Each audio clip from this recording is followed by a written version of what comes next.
Hello everyone and welcome to the Frostbite campaign. I am your host but not your DM Nitsify. I play Iva the Lupin. Welcome to the Frostbite campaign, a little zombie campaign. We have a few people here that are here today with us. We have, I don't know why I was going to call you Schmeagle. That is not your name. Acrid, who is our DM. And we also have Anya, who plays Chi. Hello. For those who don't know, the Frostbite campaign is a zombie campaign, quote unquote. It's a bunch of, like, right now we just know that there's a bunch of little pale guys walking around that look pretty starved. Don't worry, Acrid, I did not call them what I've been calling them. You're welcome. But Thank fuck. I'm impressed, honestly. I'm shocked. It still hasn't been confirmed. It hasn't been confirmed what they actually are, but we know what it's supposed to be. So it's that weird, like, middle ground It's right now. still day one. Yeah, exactly. It hasn't been confirmed. Right now, there's still just, white little guys just out and about for some reason. I'm gonna be real. That ain't supposed to be confirmed what the fuck's going on for a while. Yeah. So for a while, expect Iva to just be calling them white gamer boys until then. Because that's as far as we know. That's all we've got going. That is not whatever. I mean, they burn when they get in sunlight. Like, that's gotta be something. That feels like We don't know if that's causation or correlation. For all we know, he could have been set on fire before he was thrown out the window. Who knows? It's almost like the guy who sent them through a window was the guy who uses fire. Exactly. But we do know that light does do something to them, because they do actively go out of their way to avoid light. So, we do know that. They stand in the shadows of because the buildings are so tall. They just kind of stand in the shadows, and then when the shadows start moving, they're like, "Fuck." Yeah. Now, that all being said, there is a reminder here, which is, hey, backflash, or in case you may have forgotten last episode, I guess, like, either go watch it back or just listen to the recap. Really up to you. Like, I'm not really going to tell you what to do with your life, but I do typically recommend just listening to a recap. But if you've never watched it, go watch the actual episode as a recommendation, because we don't cover all of it. Rena, what do you want, buddy? Rena! My cat is, like, stretching on me. What? You don't need me. You don't need me. Bye-bye, shoo-shoo. Oh, I know what you want, buddy. Don't shoo, Rena. I think she wants food, but you already got fed. You this is the freaking greed the Bible speaks of, cat, okay? Okay. So She wants food and scritches. That's all she wants. she'll get Just some give her love. She'll get some when I get the recap and when we start up. But in case you guys don't remember, in the last episode, God, where do we start? Anya's character went to the apartment. They had found Tamio. They killed a man with a lady with a frying pan. And then got with the lady named Sydney. They left, or they're trying to leave. They're packing up the car now. But yeah. Yep. They killed the guy who got up after being stabbed in the head repeatedly. I think like 2 or 3 times within that same session. Or within the span of that session and the previous session, I think. And He was stabbed through the head. It was supposed to sever the spinal cord. supposed to. And stab into the brain. Yeah. Supposed to. I mean, granted, he might have not had any brain cells. That's probably the answer to why that didn't work. But, either way... Unknown. Yeah, who knows? You guys did eventually manage to kill that thing, however. Congratulations. I hope. Yeah, hopefully. Didn't you, like, burn the body? Either that or there's a headless fucker wandering around. That's true, yeah. Yeah, you didn't burn the body. I was burning bodies. You were not. You just decapitated the dude. I guess we'll find out. Because Anya hasn't... Yeah. She doesn't know any of that information. Anya's doing a really good job of just being like, fucking smack the bitch. What do you mean it's not dead? Yeah. And then, This is why Acrid loves having me as a player. Because I literally sit here and go, I'm going to ignore all other information I've got, because this is what my character knows, and everything else is metagaming, so fuck it, it doesn't exist. Oh yeah, no, And you're still surprised. I know we try to listen to your bits, obviously, because I'm still trying to, like, engage with stuff, but I do try to also tune out the bits that I shouldn't know, so that's why I'm like, okay, I'm doing the recap, but I gotta know to some degree So I was trying to remember what you did and didn't do there. Yeah, that would check. As We for got a Mitch, frying pan lady. yeah, I got frying pan. Yeah, lady. we got Sydney. I wasn't expecting them to. It was just supposed to be this like, yeah, this random side character dies. Anya. I think not. Yep. And then, besides that, She's useful, damn it. She's got a car. Just, yeah. I mean, right now every person matters. Like we use what we can get, you know. But we did also get a bike. That's seriously. another thing. You did actively get a bike for Tomio. So now we have 2 bikes in a car. Because y'all managed to steal a bike that was up and running. Yep. As for Iva, the other half, because the 2 PCs are split right now. My half is still at the college campus. We managed to fend off a horde in the college campus, and we literally ended where we were about to see the professor come out of that little area that he had trapped up. However, we're starting off with Anya because I gotta feed the cat. She's staring at me aggressively. I walk away. All right, hi, Anya. Hi. So, you get, you've packed up the car,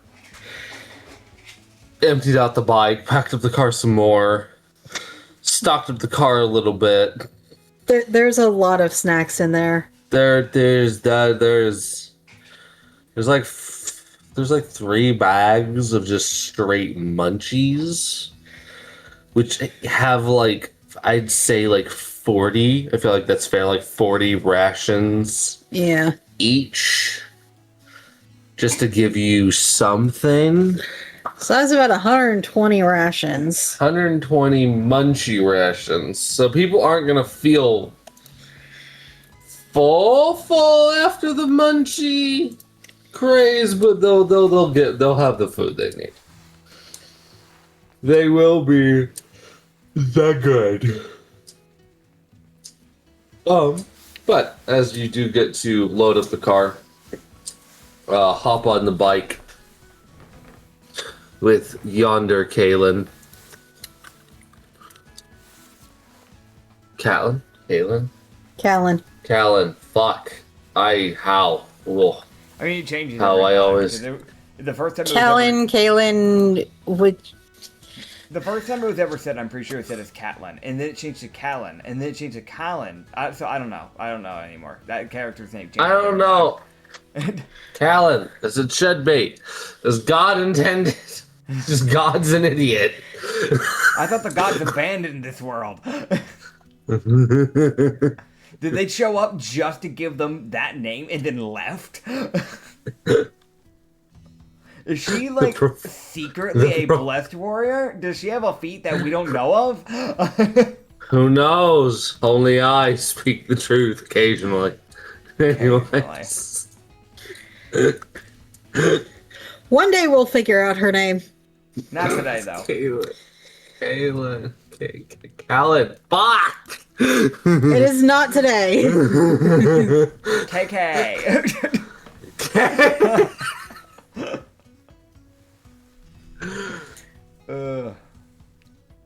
Oh god. Okay. Yep. No, we're doing a Frostbite campaign, everyone. Only on Frostbite. Ba-da-ba-ba-ba. Don't. We don't want to get sued. Can they sue for something like that? For just a single? I joke? think so. I've seen so many people make those jokes. I was surprised. I didn't think you'd be able to sue for something like that. It's technically like a copyrighted sound. Yeah, and It's most of the wild. people that make those jokes are larger people who can get away with it. Oh no, I think it's also just that particular company doesn't really care. I'd rather not test our luck. We're Yeah. fine. Granted, if it hits, it's going to hit me instead of all people, so at the very least, it'd be on me specifically, but still, yeah, I'd rather not. No, I prevent. Let's not test our luck. Yeah. Hi, what? What? I fed you! Not enough! She's been on my Anyways. lap for 7 hours today. It's my day off. Let me be. Oh, she's got zoomies. I heard that. Yeah, she just thought, I'm gonna go running. She did a 360 donut in my room and then ran. Zoomies. I love her. Anyways, she exists. Okay, anyway. You get to head for the fucking pharmacy. Yeah. Woo! What an event! Anyways. Sharon finally gets more medical supplies. Yes! Maybe, if you're lucky. Hopefully. Alright. I was gonna say, I heard her off in the distance. I didn't. And I was happy not knowing. Too bad. Suffer. I wish to not, though. Suffer in the knowledge of Nitz's cat. Yes. So, Anyway. case. Yes. You the travel. Yep. It's like 4 or 5 blocks you gotta drive. So you are clinging on for dear life. Yep. As Callan. Yes, I checked. Floors through the local area. Tomio is following. Further behind. Yeah, no, he's driving the bike like it's not The end of the world. Yeah, no, I mean, he's going fast, obviously. Mainly because he's like, I need to keep up with my sister. Fuck.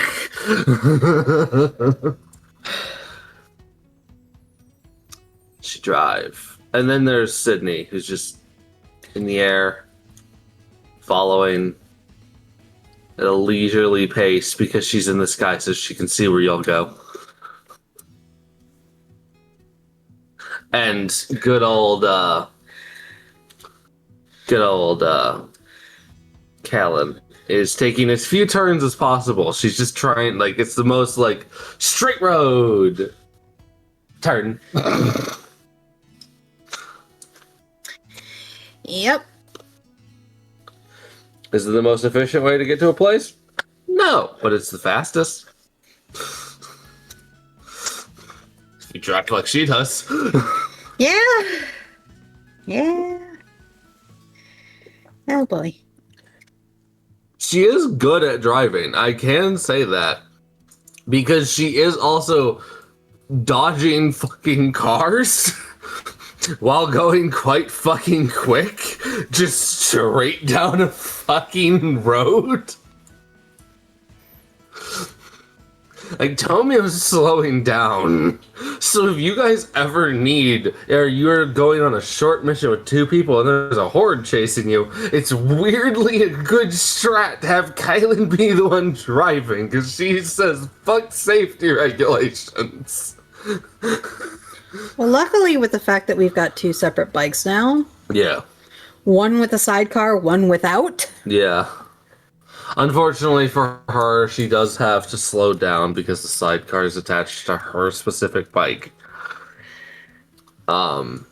She's still going pretty fast. Just sometimes she's going a little bit slower than she'd like. It's a lot closer to what Chi would like her to be driving. Yes.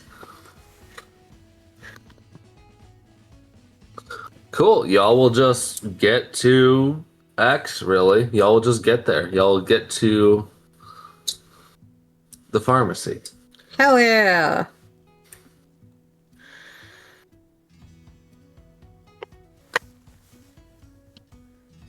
It looks fine. Sharon doesn't trust that. Yep. It's got its shutters down. Which probably means it was closed.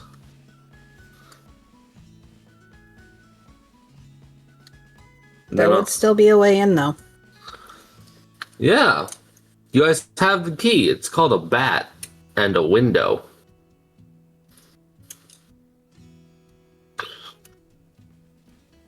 Or, the use tools. Pick the lock.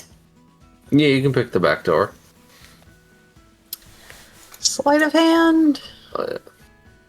Son of a bitch. Nope. Try again. There we go. Second time's the charm. You start to work on this lock, and then the lock just kind of resets, and she's just like, fuck. Damn it. It's the first time she got, like, maybe a cylinder to be in the right place, and then it just said, fuck it, bye. A pin, but it was barely in place. A pin was in place, and then the rest of them just said, no. So yeah. And then she'd pick the lock again, and she would be sitting there for probably like 10, 15, close to 30 seconds. Just come on. And then she'd manage to pick the lock that had a DC 21. Ow! Because it's a pharmacy. Yep. Don't exactly want people breaking in. You're also going to basically like the staff door. Which just goes straight into like the back area, essentially, of the pharmacy. So you can head in. Yay! It's quiet. That could either be really good or really bad. Correct.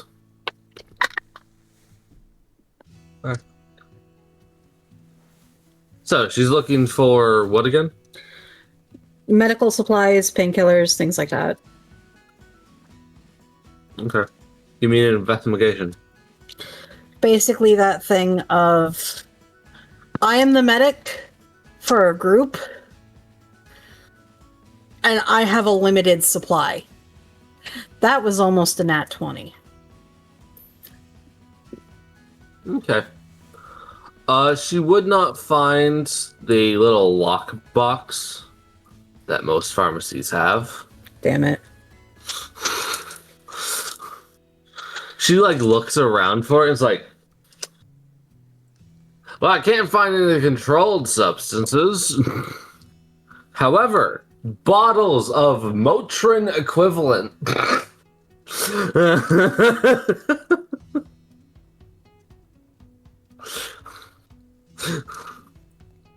She just looks at Callan and just grab a couple of backpacks, get Motrin, or get as many painkillers as you can. Fill them up to the brim. Okay. Throw in some antihistamines. In a what, huh? Allergy pills. Okay. And then bring me one of the backpacks. She wanders off and then stops. What's the matter, Callan? Door's locked. Right. I can't get out into the main area.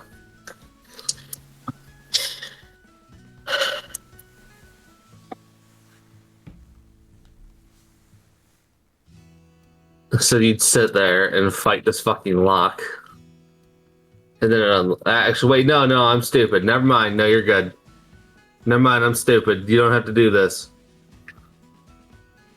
You walk over and you unlock it, because this is you're on the inside where the lock is.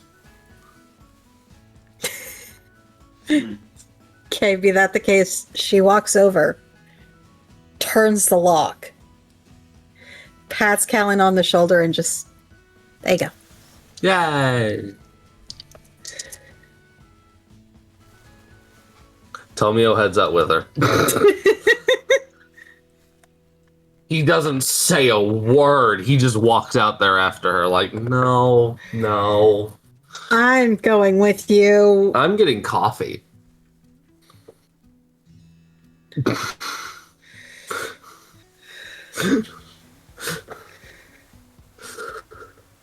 Cool. So they take this pharmacy's entire supply of painkillers. And other medical supplies. Basically, the supplies they end up grabbing is like, oh my god. If I'm being realistic, okay. Keep in mind, there's a lot of things that you can grab from the pharmacy for various. I know. So they've got access to like antibiotics, painkillers, anti-inflammatories.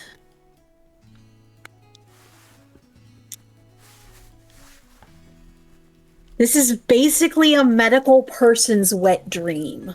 Okay, I'm gonna be real. I'm not gonna say what the fuck y'all find. Suffice to say, if an issue comes up, they can deal with it. Yeah, basically. It'll kind of be our semi-arbitrary. Just know for a good fucking while you can do your healing without really worrying about it. Fuck yeah. I'm doing that because I, as a DM, do not care that much. Nor does he have the medical knowledge. Correct. Yeah, there's like some bottles of queso pills. There's a few Taco Bell pills. That'll just fuck you up. You don't want that. A little bit of everything. If you want to cleanse your soul, take 4 Taco Bell pills and... Just make sure that you have tomorrow off because you're gonna need it.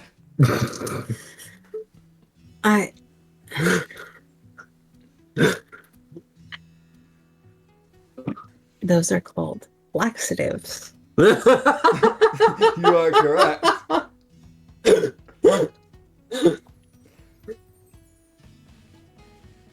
What's funny? Anyways. Just the fucking make sure you have tomorrow off for reasons. You're gonna want it. Anyway.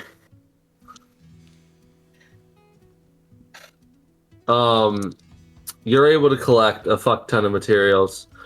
And you guys basically fill up like... I'm gonna be real, Kaylin was kind of just that person. She walked over to like where the school bags would be. Uh-huh.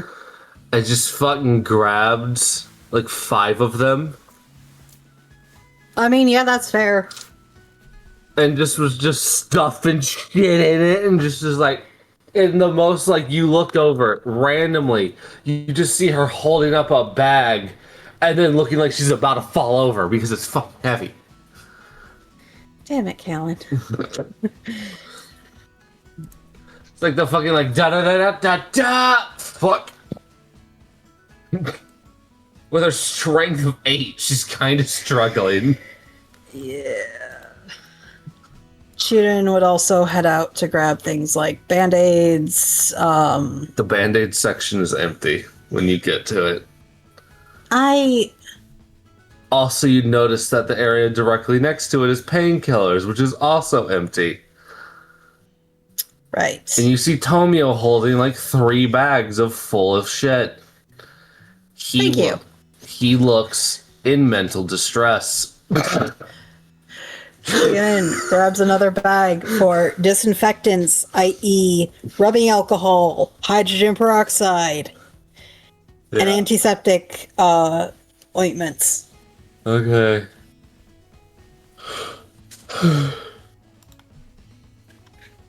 Yeah, no, he looks in mental distress because he's like, what do you mean there's more?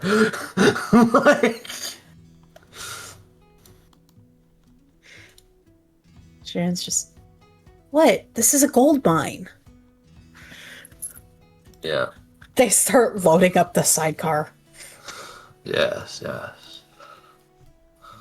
As everything they would be there for a good little bit until they would load up the fucking backpacks in the sidecar, stuffing like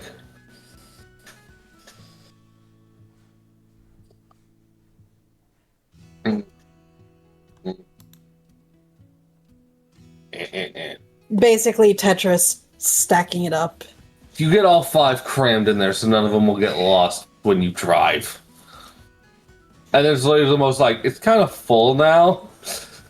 So I don't know. They do their best. And then she's gonna hand fucking Tomio a backpack, direct him to the coffee aisle. Oh yeah, no, I'm gonna be real. You'd realize like he puts 2 of the bags he was holding into the fucking thing, and he just keeps the 1 bag that's on his back. She just looks at him and just, coffee? Coffee. Coffee. Coffee. Typical conversation with a coffee addict, everyone. Coffee. The joy is found in his soul. Yes, now they get to head back to the library. Oh my god.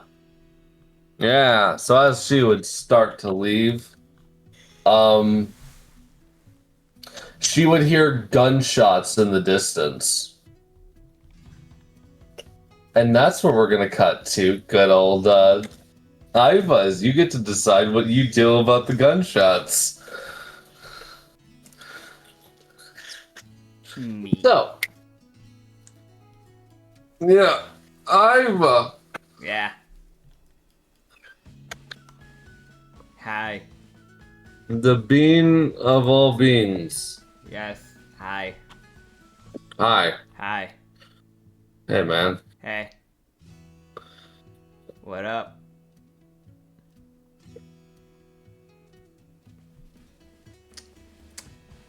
Yep. So. Yeah. Yeah. Where? Where's? Engineer's design run on you? It ran off. Damn. Damn. Did it ask for permission?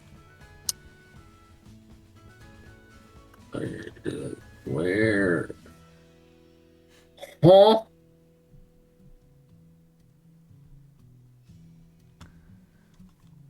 Where go? Where? Brother. Where? Huh? Why you have this ready? Or I guess you I probably had it ready. But yeah.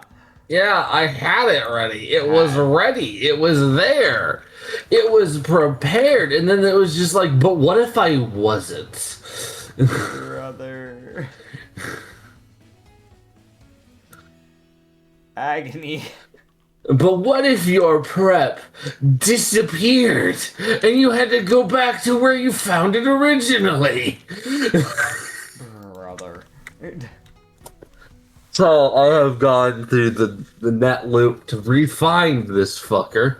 Uh-huh.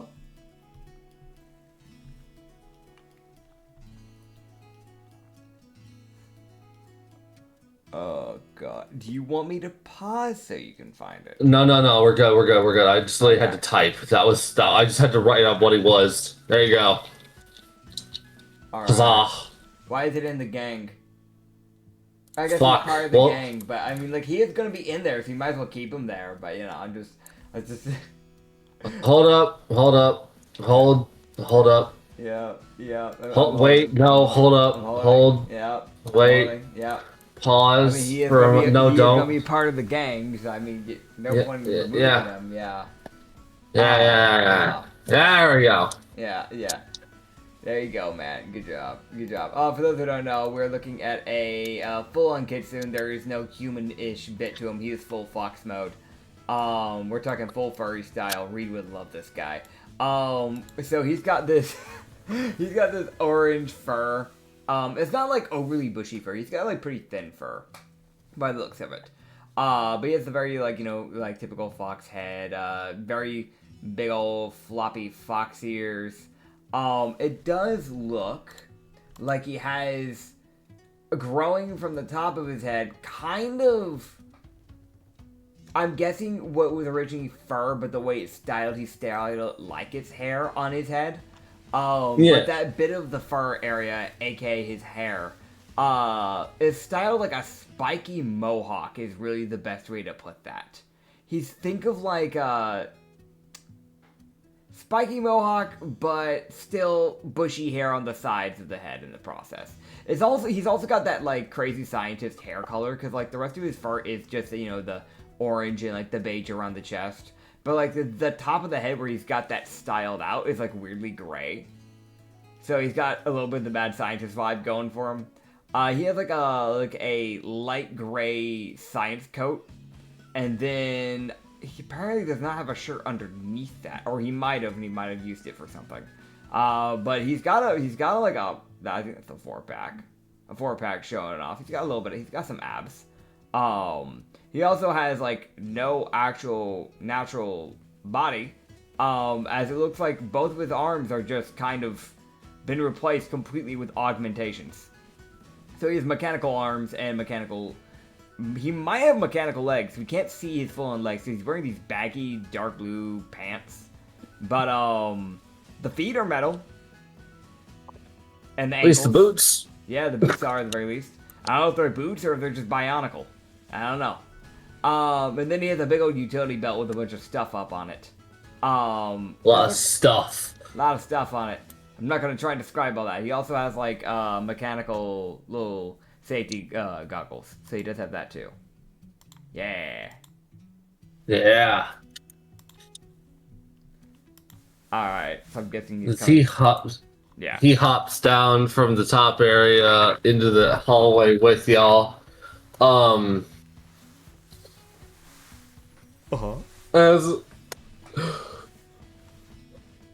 Oh god, fuck off, Stretch! Don't!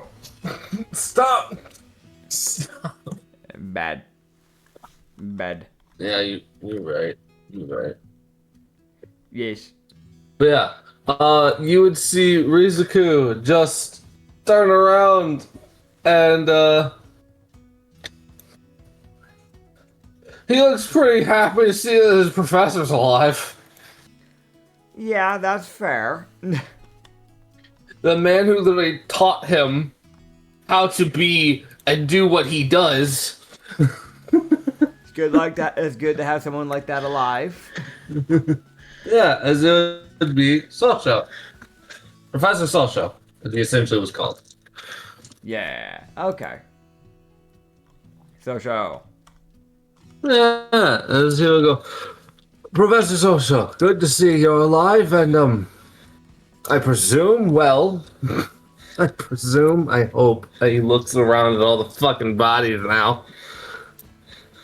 Mm-hmm. Half incinerated ones. You see Sosho look at everybody, he goes, well, now there's a lot more of you than I was expecting as a hi. Hi, yeah. Social. If you want to head to a safer area, we were about to head back to the library. And then we had a thought that someone might be still here.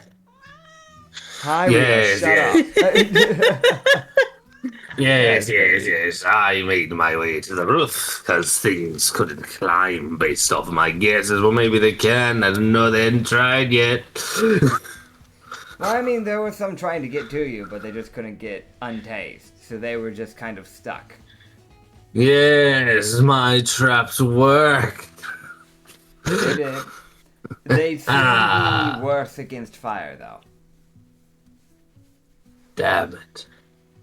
I can work with that. Oh no. Indeed, don't try not to burn the base down. Preferably. You see him, like, with his left gauntlet kind of tap his, like, thumb and finger, and you just start seeing lightning slowly arcing between him. Yeah. He always go, I think I can do something to make it more fiery. Great. There's a weird thing. It's just like, well, it's good to have you here. Oh god. Yeah, don't know what else to really say to you. You're kind of a stranger to me. Then just see him climb, like, kind of just climb back up, grab a bag. Problem. the only way I can really describe this bag this man is holding is it's kind of got like chemo energy. Yeah.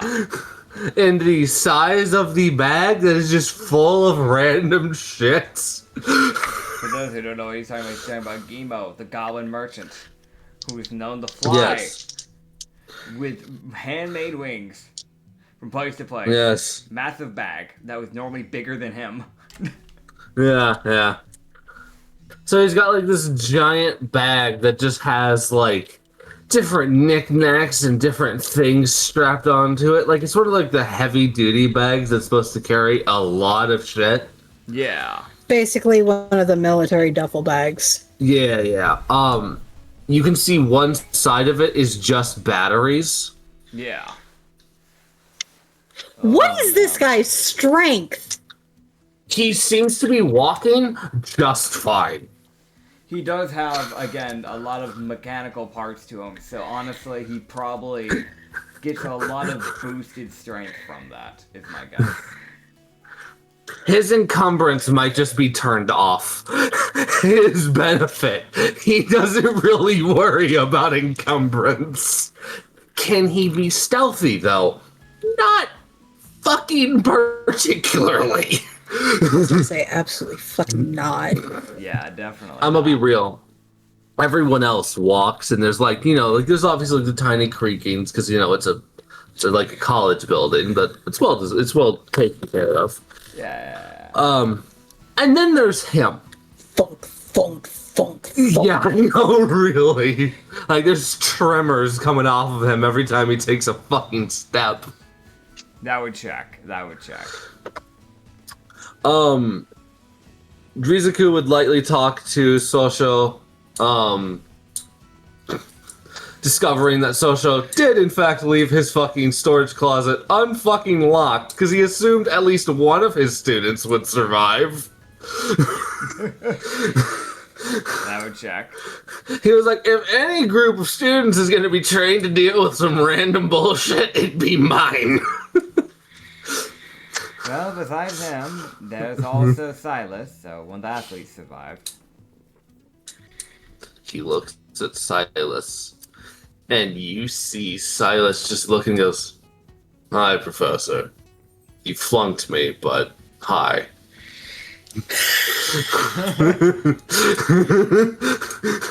Yeah, sounds about right. Yeah, the sports guy didn't exactly do well in like the basic electrical, like the I need a credit type of class. Yeah. I need a science credit. You chose electrical. You dumbass. He figured he could do it since he wasn't colorblind. He was like, I don't have to worry about the color problem. It's fine. Little did he know. Yeah. Yeah, Sosho is like, all right, for this exam, dodge getting tased. Fucking huh? Oh, man.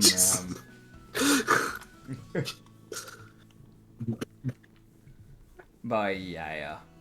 Yeah, so you get to head back to the car with your squad of fuckers. Heck yeah. We'll drive back. Because that's really all we needed to do. Yeah. You drive back. And let me roll something. Okay. Good old Iva. Yeah. You can give me a perception check. I don't wanna. It's an ears check specifically, so you do have advantage. That is useful, yes. Alright, I avoided a natural 2. Instead, I got a natural 16. So 16 plus 4, so that's a dirty 20. Woo! Alright. Uh-huh. You would hear lightly in the distance gunshots. Okay. Coming from the city, as there's now gunshots starting to happen. And it's whether or not it's the same gunshots that Anya's hearing is unknown, but there are now gunshots that you can hear. Whether or not you want to do anything about them is now up to kind of both of you. Well, obviously, I gotta go get ice cream. It can wait. It kind of counts where it's coming from.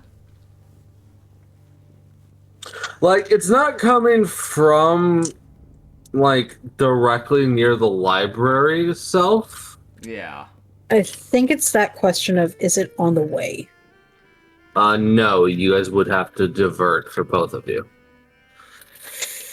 Like, I think it's worth checking into, but I don't want to bring this whole group. That's fair. Because I think it would be really reckless to bring in a massive swarm of people into something that we don't know what's going on.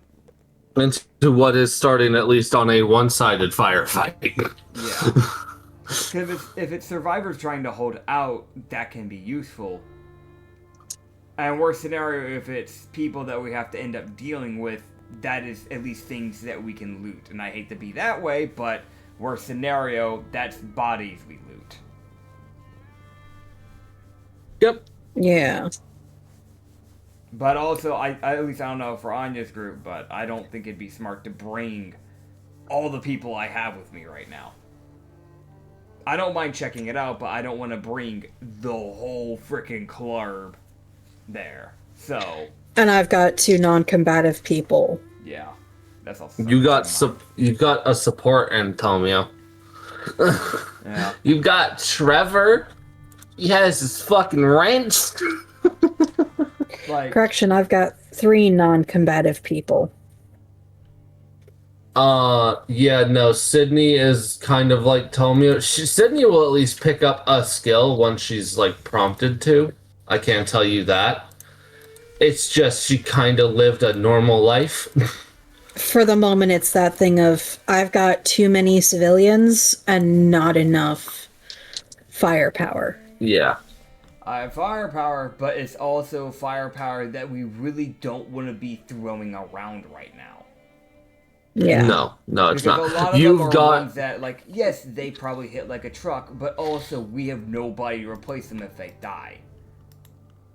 Yeah, you, like, right now, weirdly enough, it's the most, like, you have both of your electrical people. Yeah. Social and his students. Yeah, that's why I'm like, drop them Iva off. has both electrical people.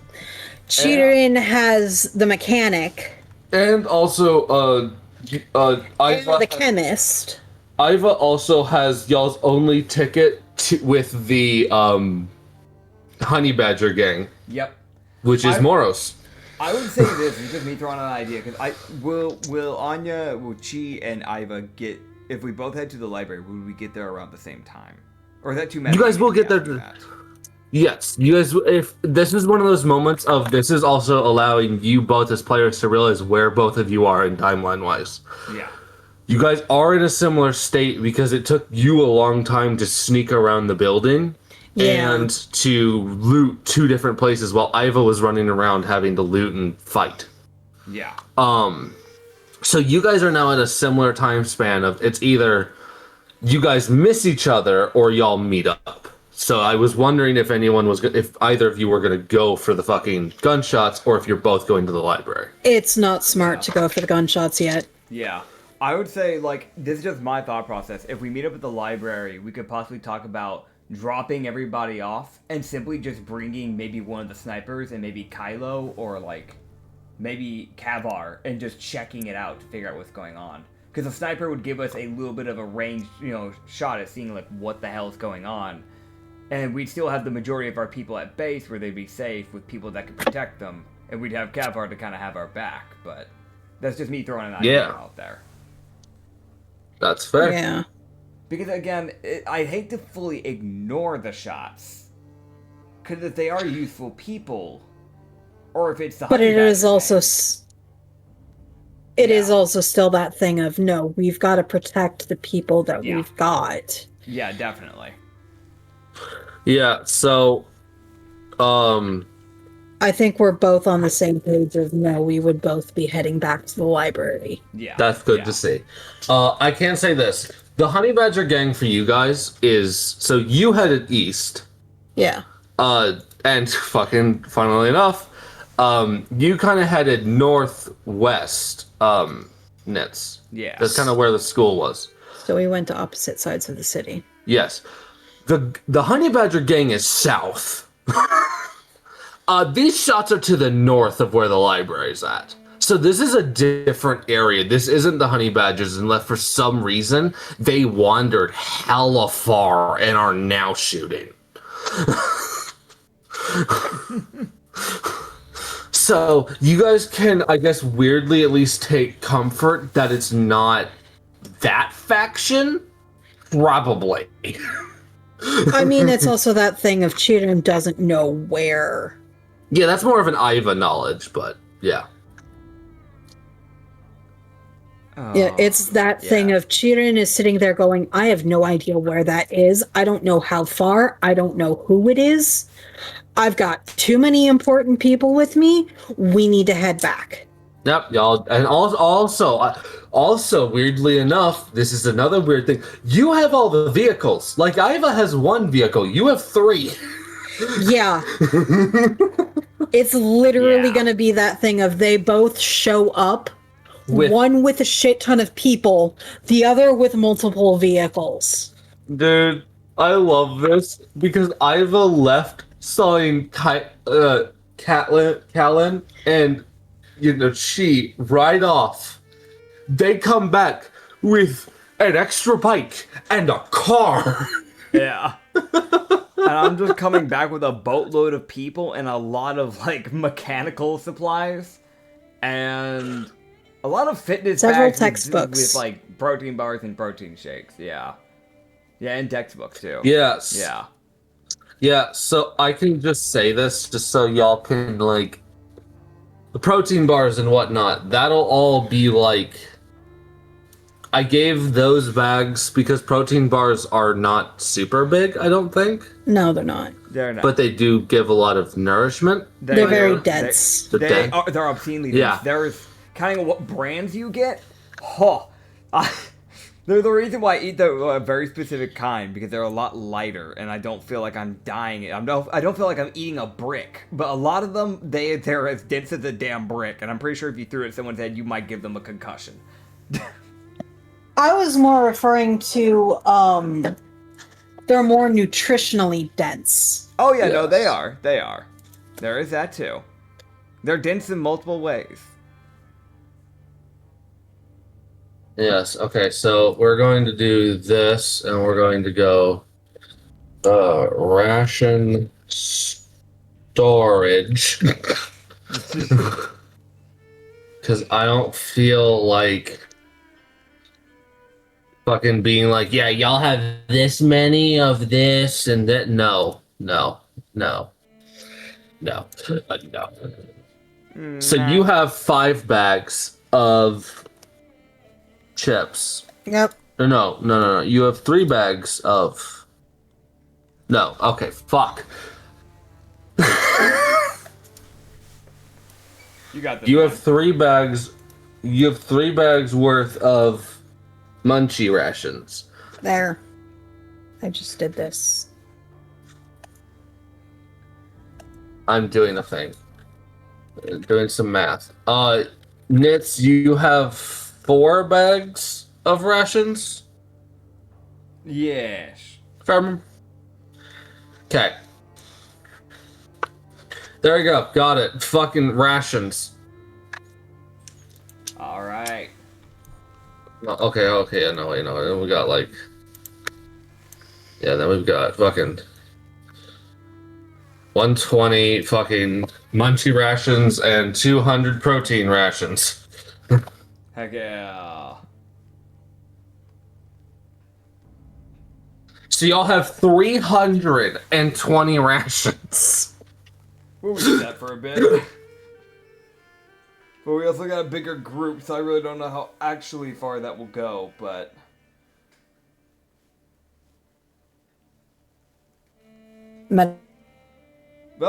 Oh, Discord. Oh, hi, Discord. No, hi, no, is my like... internet back? Hello? What the fuck?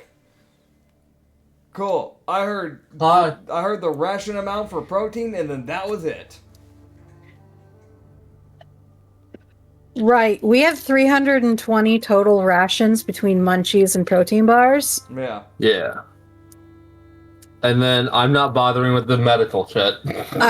Fair. Suffice to say, Chirin is set when it comes to medical supplies and medications and things. Yes. Cool. You guys would both get back successfully. Hooray. Alright. Has all the new members joined the team? Nice. Oh boy. As Iva sees a car and 2 motorcycles, Yep. And then Checks. Chirin just sees a whole shit ton of people. you've got And a whole professor, lot of a professor, a baseball player, a 2 professors, a baseball player, and a lot a of lot bags. of equipment. Yeah. a lot of equipment, yeah. Also a lot of electro equipment. So yeah, no. Everyone just kind of slowly meanders their way inside. As I'm gonna be real, also you guys would have discovered that Callow, the hacker, the guy with the goggles, Yeah. had posted the fuck up on the 2nd level with his fucking LMG. So, he probably heard the gunshots and went, alright, if the wrong person comes through that fucking door, they're fucking dead. Chirin just pushes the doors open to get both motorcycles in. Yeah, no, Yeah, you guys would have heard the sound of, like, him essentially clicking his safety on. I'm guessing you heard. Chirin hears that. Huh? I'm guessing. Sorry, you heard, what did you say, Nitz? I'm guessing you heard the gunshots. I did, yes. We heard them in the distance. We don't know this area all that well, so... Chirin just looks up and just... fair enough. Thanks for putting the safety back on. Yeah, no, I'm not trying to shoot people as far as I care at this moment. Our allies, and just, I hope, remain that way. I have no intentions of turning. Well, We did speaking- find food. That's good. We have some food over here as well. 4 bags worth, at least. Every helps move shit. Oh no, we found a lot of food. Good. There's just a lot of food now. Don't over. Both of y'all found so much food! Well, the athletes area had a lot. Speaking of which, speaking of athletes, I think I found a little bit of a key to the problem. Oh? She would point towards Sully and just go, he catches fire. And apparently fire is really useful against the white freaks. I don't know what these things are. Wait, you catch fire? Yeah. Right, don't use that too often, you will kill yourself. I started noticing that. Just a fucking like, I started noticing that. Yeah. I'm going to sit down. Besides that, apparently Please do. electricity is at least useful in temporarily disabling them, by the looks of it. Electrician at least showed us that much. By the way, that's an Yes, actual yes. engineer professor, so now we don't just have Risaku freeballing it. I found a mechanic. That's useful. I'm gonna be real. Iva looks over. Trevor is like checking over the bikes to make sure neither of the 2 psychos who drive Yeah, that's damaged fair. anything. He's like, is everything still good? I don't trust Kaylin. I hope everything's fine. Oh, hey, Tanya. Hi, I made it. Yeah, you're we alive. found him. He'd just made coffee. That You don't want checks. coffee? You can't. I don't need coffee. You need to keep that He for has a yourself. new cup. I did discover, Say less. Say less. I did discover stabbing them in the brain does not work. Okay, well that's good It to just know. got back up. It took it a little bit, I do think. Good But to know. Well, I Not think as long as I would have hoped. I know I shot one in the heart and it didn't get up. So maybe aim for the heart next time. I do know if there is a sudden glint of light in their eyes, they seem to be They avoid sunlight. disoriented. Yes, when we were going through the campus area, we saw some that literally refused to leave the building. They stared at us through the windows and wouldn't leave the building, so. So there's something about light that they don't like. Exactly. I don't think it kills them. I think it just can't handle it well. It might just be blinded in that form or something of that sort. It might maybe sunlight sensitivity? Kind of like Duragar? You would just hear Kavar, who you guys would have also realized this is the fucking special ops people had the doors fucking ready.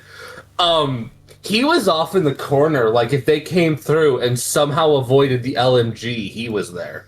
Yeah. So he's just sitting there. He's like, oh, that would make sense if they'd want to avoid weakening themselves. If they're hunting, then they wouldn't want to weaken themselves. That's true. Oh no. Speaking of useful things, however, I did manage to find some books that might be of use to you. I didn't find anything medical-wise or anything of that sort, know anything about Arcana, but I did find one on structural integrity, basics books, and one on internal framework for building. So if we need to do anything, we can. And That'll be useful.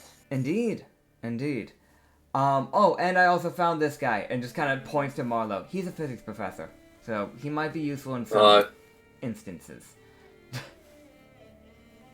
I can throw scissors.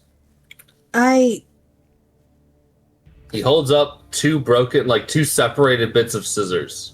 Good for you. In all honesty, put a professor with a professor together, I don't know what type of traps they could probably make together, but it's terrifying to think of a electrician working with a physics professor. Let that sink in. Physics-based electrical traps. I'm gonna be real. Anything caught in that ain't fucking moving. Might not survive. Counting on what they set up. That leads to a lot of potential. Mm-hmm. We'll have to keep that in mind. Yes. If we set up a more permanent area, then I think I'd be of more aid. But I'm not extremely combative. Again, I'm a professor. Yeah, that seems to be the instance with I'm a lot not of the social. people we found. Social, who is already tinkering with something. That checks. He looks up. You see him snap his head around and look at people. He's like, it's the most look of like, why was my name said? I wasn't listening otherwise. I heard my name. You're good, keep doing what you're doing. Should put out though, Gee, you're the military person out of the bunch. Or at least you and the four others at this point. What do you feel about dealing with the gunshots from before? Do you wish to just stay? And If we want to go look into it, we can. I wasn't going to look into it with 3 non-combatives and a mechanic. Same here. I do feel like it would be good to at least see what's going on. But I didn't want to bring our only 2 electricians into that. I feel like that's fair. Yeah, that is fair. Great minds think alike, I guess. Yeah. Or decent ones. I don't know if I'm a great mind or not, but... Hotbox created. Medicine's useful, so... Hot what now? Social just looks... Hotbox created. What is that? He turns around and hands you like looks between the 2 of you, mm-hmm. and just walks over and he goes, "Yeah, Miss Military Lady who looks medical." It is a small, like taser-like sized box that he's handed you. And he would just go, "That's a hot box. Throw it. It's done. But anything near it will also be done." Got it. Stun grenade. He made in, I'ma be real, like 5 minutes with random shit. An electrical grenade, basically. Shooter just looks at him and just, how many of those can you make? Based off random things I've got and random tinkering and random wires that I loop together and wire incorrectly so they always blow up.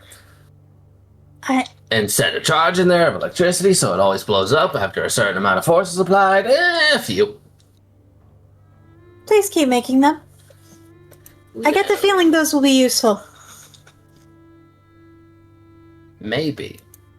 But I'll get bored making them, so I might make something different. Walks away. Again, so you guys have found a hidden use of social. Random bullshit. Maybe the two of you, she refers to the two professors, can work together to do some sort of impulse grenade. Knock people down while also electrocuting them. Potentially bust through doors type of thing. I can work on design, and I think he can build it. Perfect. Marlo, the more wisdom-based intelligent person. Meanwhile, Socho, the more constitution-based intelligent person. Who needs wisdom if there's nothing left alive? Oh, man. Oh, yeah. Social will start little bits of tinkering in the background. As you guys managed to add 6 new people to y'all's repertoire. Yep. Heck yeah. Shirin would go over to Death Row guy. Yeah. And she would just, alright, I'm checking on your back. Yeah. Also, do you have a name or something? Oh. Right. I'm just calling you Red from now on then. Alright, his name's Red now.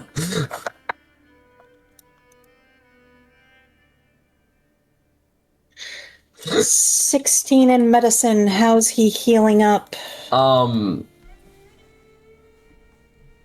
gonna be real. It's fucking weird for her because there's like that fucking, mild hole in his back.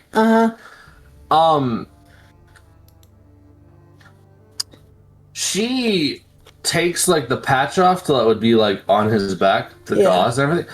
There's like not all that much blood covering it. And it seems to have scabbed over incredibly quickly. As if his body is regenerating at a higher rate than would naturally be available for a person. Hey, Mal, come here for a second. Yeah?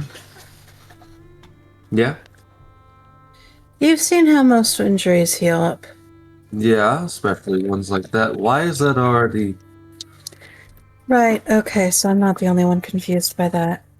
Alright. We're gonna bandage it to keep it covered. And add padding. That backpack there should have what I need. Please send it to me. It's next to you.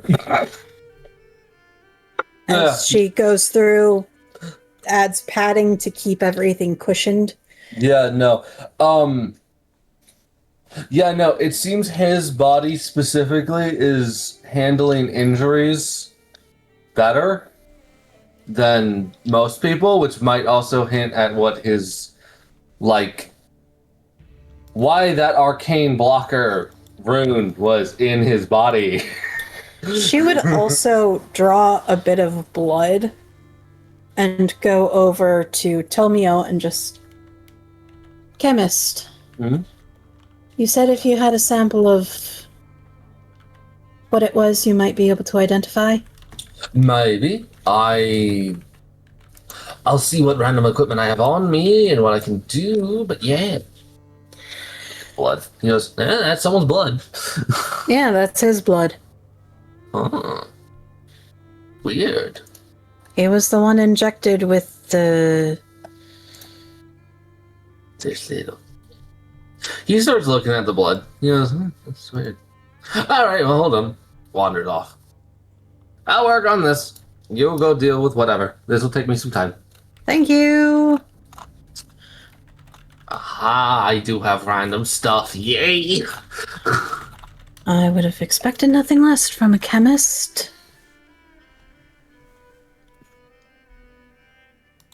Huh.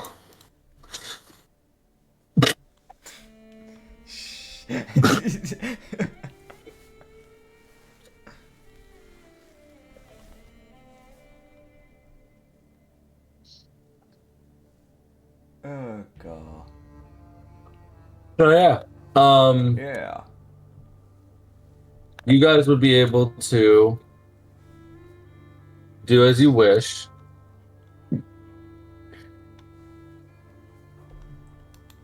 Mm-hmm.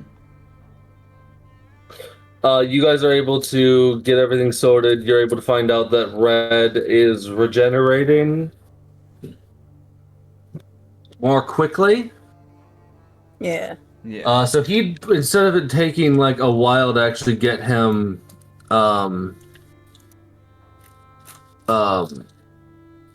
taking a long time for his back to be up and good. And she can sit there and be like, and just even with just a passive medicine, can sit there and go, he might be capable of doing shit fucking like either tomorrow or the day following. She would just give it 2 days and you should be able to start doing things. You heal at an alarming rate. Is that normal for you? Maybe. You don't remember, do you? I think it is, but I haven't been able to do it because of the little thing in my back. Right. Well, for the moment, I'm saying you're not allowed to do much. Just for the sake of not reopening the wound.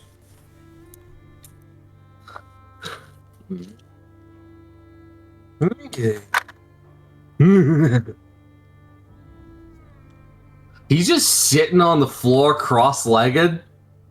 Just slowly, just like swaying side to side. Right. Like, he's got that, like, sly, demented grin that just has not left his face. There's no, like, malice in his actions. It's just he's fine. It's just, there's just a couple screws and bolts. Missing. And possibly a couple gears missing. And to hell with being loose, they're missing. Oh. Yeah. Yeah. Yeah. I mean, No. I don't imagine staying here if you do want to check out the gunshots. I don't imagine sticking around here for too long is a good idea, because the more we waste, the more likely there is just dead people, or possibly a horde over in that said area. Yeah. Yeah. So, even if we Sheeran would bodies, yeah. She would just... So do we want to take the car, or do we want to take a bike? Because we have 2 of both now. 2 bikes might be good, just so a little bit quieter. And also, if we need to make a very quick maneuver, have a little bit more space to work with compared to a car. But I don't know what we're driving into, so. Yeah, so there's pros and cons to both vehicles. I can semi-lay it out, but yeah, it's there. Yeah. The cars are slightly louder, but they take a little bit more to maneuver. But since they're both hover cars, they kind of have the benefit of air. I forgot we had hovers. Yes. y'all only have hover cars, no hover bikes. That's the funny thing. Like y'all have naturally on the ground bikes, but hover cars. The cars are louder and are a little bit louder because there's more engines working. Yeah. To keep them in the air, but they can hold more people and more equipment. Bikes There's also the issue of one of the bikes has a sidecar. Yes, the bikes are Right, faster. the sidecar. Sidecar one hasn't lost a lot of mobility. It's still more mobile than a fucking car, or still more agile than a car. No, but if the car can fly above it's just a any of the twists and turns, then the bike can go through. So we wouldn't really be losing much either way. How high can the car go? Because I feel like that also makes a big difference there. Because if it's just a hover, meaning it's just like an inch off the ground, I don't know if that does make much of an impact. It was canonized that the car literally flew up to the top of the tallest building. I don't know why, but I keep picturing that as a helicopter for some reason, and I don't know why. So... Because the first thing was a helicopter. That might be why. Yeah. So the thing is that the hover car can fly at really high altitudes. Yes, it can. It is more than capable of doing it. However, it burns a lot more power the higher you go.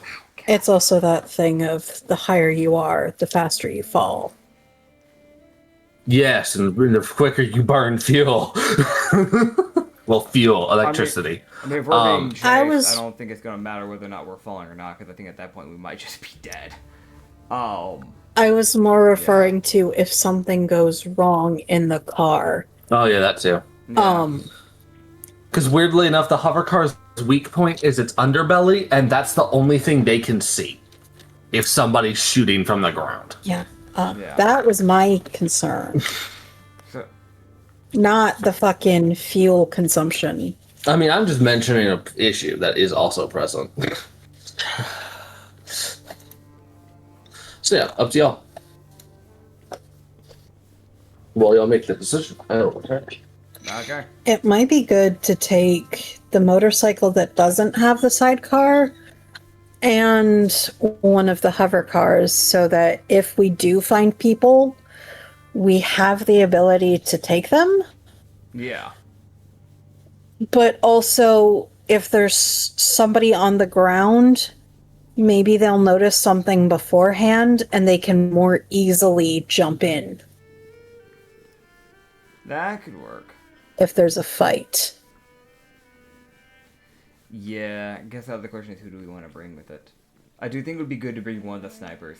Just because having that range bit and also having someone that might be able to have an eye out for that way before we actually get to it might be good.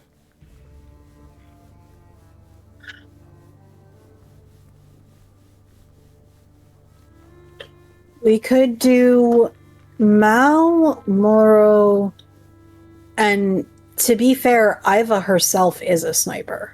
She is. The only reason why I threw up the other snipers is because they actually have a proper scope, meaning they can see a lot further than what I will be able to see. That's more what I said. That is very true. Yeah, so the question is, do we want to bring Lendis or do we want Xena? Yeah. I don't know. I don't know skill-wise if there is a difference between the two in skill. Which comes. Skill-wise, there isn't much of a difference in personality and how they handle things. There is a difference. Xena is a lot more of the shoot first type. If a thing looks like a threat, she is more likely to shoot it before it can get to y'all. Whether or not it is a threat will be hard for her to tell through a scope if she's far away. If it's something running at you guys, she will likely shoot it, whether or not it's a person or an undead that she's looking at in the dark. I don't think that's a good choice. Because we really don't know what we're getting into. Yeah. It's one of those, like, if she thinks y'all are in danger, she is going to choose to take the shot to keep y'all safe over taking the risk of y'all getting hit. Or hit by something that she could have stopped. That's not going to be somebody that we want to take with then. Not in this situation, no. Yeah. So maybe. Lendis is a lot more of the careful shot. She will analyze first, which could lead to someone getting bit or slashed, because she can't tell if that's an infected or a fucking normal person just running for their life. What we might do is Lendis, Kavar, Moro, and Mao. Yeah. How much can we sit in the car? That's something we need to keep in mind before we start adding too many people to this group. Okay, 8. 8 in y'all's original car, and then you have Sydney's car, which can hold 5 people. Okay. But Sydney's car also has a roof. Yeah. Yeah. So maybe we take Kavar, Lendis, and Moro, simply because Moro would have a better idea of what's going on. Yeah.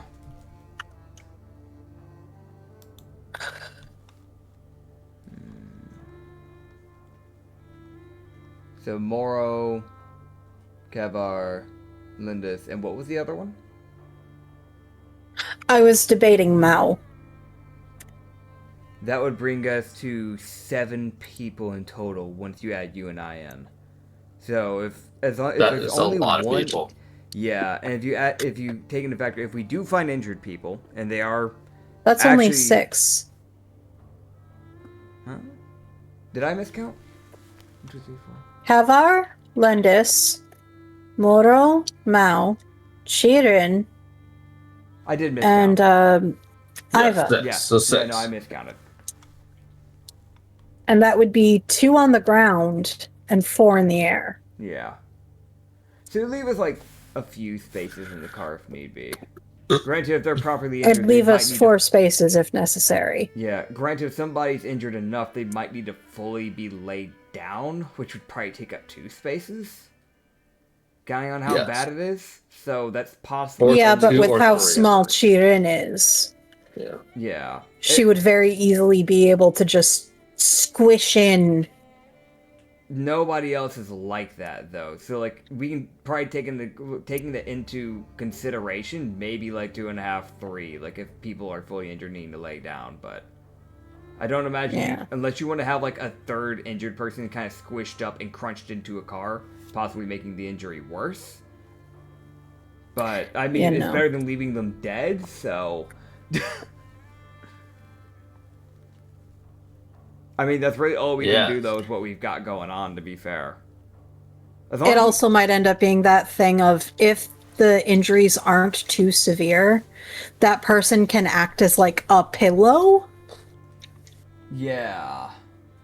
Okay, the other question is, who do we have? So, that means we have Sarsho, who doesn't know how to fight, but he can set up traps. We have Sydney, who can kind of fight back behind. We do have Silas, but he really shouldn't be using his fire. Trevor can kind of fight. No. Marla Silas can kind of fight. The only Silas is kind of tapped for his fire today. Yeah, that's what I'm saying. Like, he really. Chirin is sitting there going, "No, Silas, you sit." Yeah. Okay. He's like, he's the most gung ho fighter y'all have. I'm gonna be real. The only proper fighter. Yeah, Chirin would look at him. Time. Nits, go first.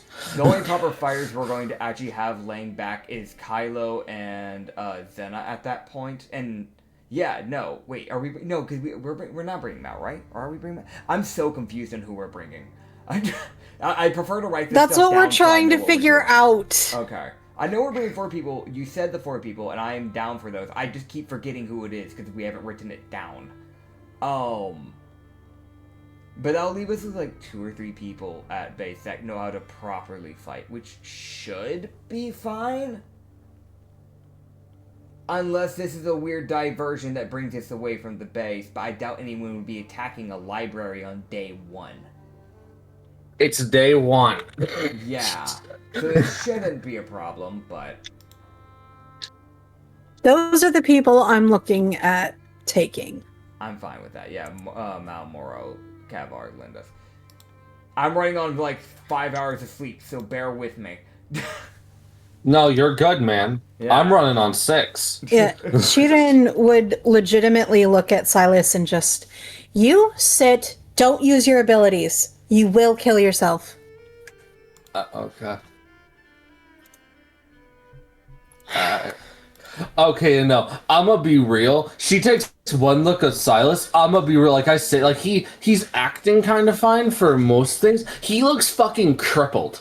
Like he is, he is missing so much health. She legit reaches into one of the bags, Some painkillers. pulls out painkillers, then grabs some food and something to drink, hands them to him, and goes, eat, drink, and take those. Okay. Otherwise, you will kill yourself. She like hands him a bottle of tea. Oh yeah, no, he is crippled. Yeah, no, he has 22% of his HP left. So yeah, she hands him food, water, and painkillers, and just take those, eat, drink, and rest. Yeah, no, he'll catch a short rest. Otherwise, you will kill yourself. I heard. Silence. I heard. I need to make sure you understand. I do.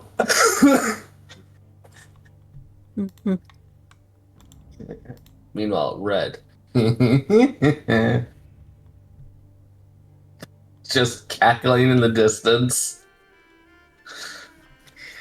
Right. So, hell yeah. With all that being said, well, y'all can travel, taking whatever vehicles y'all want. I feel like Moro is probably the one on the motorcycle. Are y'all taking a motorcycle and Yes, A car. Yeah. anything else? a motorcycle and a car. Okay, got it. The fucking military car. The military car with 8 seats. Okay, and then with the car, or with the bike, which bike is he taking? The one without the sidecar. Okay, got it. So, cool. Awesome. So I was thinking Moro and Shirin on the motorcycle. And then Mao, Kavar, Lendis, and Iva. Now, I do agree with that. I will say though, just out of curiosity, does Mal have any mid-range? Because I don't know, like just worst scenario. Because from my understanding, it sounded like with the motorcycle being more on ground, the people on ground are going to be more likely to be able to act immediately. Does Mao, as far as I know, all she has is a shotgun. I don't know. Yes. Yeah, I don't know how. Mal has a shotgun. I don't know how well that will fare for someone with the shotgun to be in the floating car, because I don't know how we're positioning any of this. I don't know if we're going to be trying to park the car onto a roof when we get to the area to scope it out, or if we are just going to it and hoping that the motorcycle in front of us doesn't just get murked. I would think it would be more of a, instead of parking on the roof, parking on the ground just in case. Okay. Because it is still that concern of if something does go wrong, Yeah. So like drop off Lendis on the roof. Yeah. And get to the ground. Alright. Yeah, because one of the reasons why I'd thrown out the idea of bringing one of the snipers was so that they could hopefully maybe see what was going on before we got to it. But I haven't really been able to picture what the actual plan was besides our people. So I don't know what the plan is for She having can the sniper probably here to begin with. Yeah. If- She can yeah. do that while you guys are flying in the car. Okay. Yeah. Like once she gets a good angle from the flying, yeah. Yeah, it'll literally be that thing of if something goes wrong, drop Lendis on the roof and hit the ground. Alright. As long as we can get her in a good spot for it. From my understanding, as far as I know, with the way the city's been described, it's been a lot of skyscrapers, so I don't know how good of a shot or how well she'll be able to line stuff like this up will be. But as long as we can get her in a good spot, we should be fine. Yeah, it's almost like you guys get her on like a corner street, like on like there's 2 roads. Yeah. Those 2 roads, she's got y'all covered. You go into a side street, there's not much she can do. But she'll definitely be able to pick off shit before it gets to you. Okay. If she thinks it's an enemy. Well, considering we're hearing gunshots, chances are it's going to be a more open area. Yeah. It does sound like it did sound like kind of like bursts firing. Okay. So not just someone holding the trigger, someone clicking like 3 times and then taking 3 more shots at something else. That or Cheatin would question. That too! Cheatin would question, like, okay, I've kind of gotten a bit of information about the rabbit Haringen people. Mm-hmm. What are we potentially walking into in that part of the city? Well, if it's the Haringen, they could be anywhere on the roofs. Or they could be, honestly, anywhere. They're kind of known for breaking into buildings, jumping into people's roofs, breaking down into the chimneys. Just, if there's a way in, they'll find it, essentially. So we're kind of looking at who knows what. They do like to set up a lot of ambushes, so possible road spikes. So bringing a motorcycle is crashed vehicles blocking the road. Yes, that's a common thing. They do like to do that. We saw one of those. Yeah, I know sometimes they set off dogs that I don't really know if I'd call them trained dogs, but they have just let loose dogs before on people.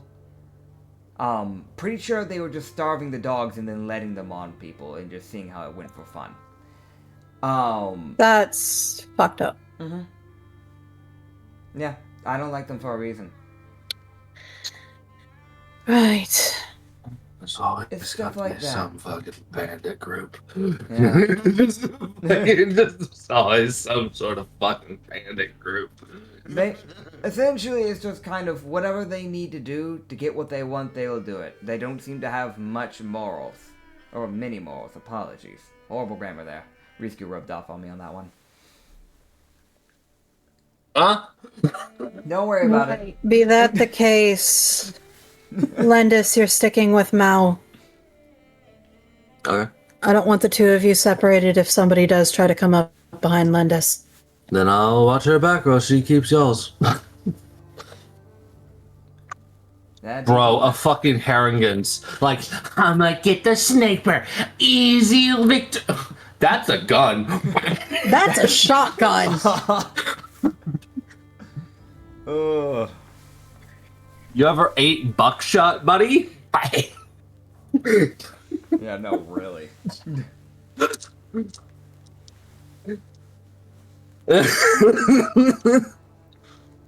Right. That's fucking funny, dude. I don't know why, but just some lanky ass fucking Haringen going, "Hi, I got this." Just fucking shot off the building. Gah. Right, that being figured out.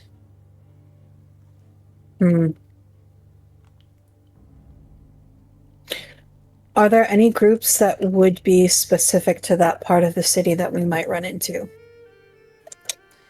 Acrid, is there anything else besides the Haringens that I would know of that we might run into? Yeah, I was about to get to that. So there is a very small percentage chance, like it's a very low odds chance that the honey badgers wandered over there, but they're more south of you guys. Okay. We know there's Jerry. They don't... Because that was the area that we mentioned the grocery store at. So there's Jerry. I don't know if Jerry has a gun, but... Fuck's Jerry! I think we mentioned that back in session 1 or 2. Oh, is that... You mean Bob the robot? No, Jerry! The guy, that's the car, the first car we got. The first vehicle we stole out of that parking lot that one day. I think it was the motorcycle, was it? I think? That was like we mentioned like that. I don't know if it was a bit or if it was actually made canon. I don't know anymore at this point. We mentioned Jerry, like from like the supermarket across the store, across the road. I think that's in the same direction, or is that in the opposite direction? I don't know anymore. We're gonna say the supermarket's north. Okay. Yeah, no, Jerry's car was not in the driveway of your thing this time. Okay, go.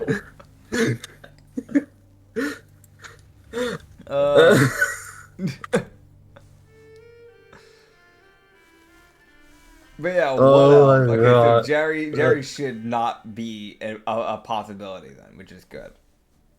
It's fucking Jerry. Jerry, he's just some clerk.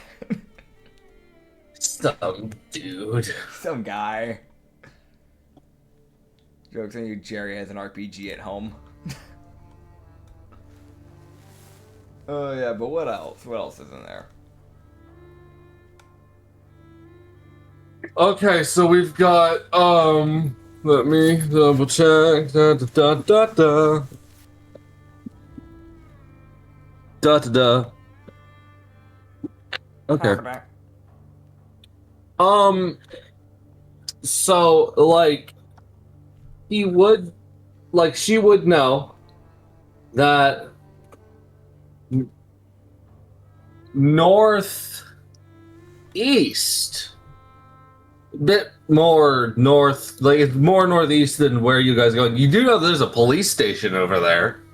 Okay. They try. It's not the primary station, it's like a smaller substation that tries its best. Yeah. Isn't that the one that's connected to Bob?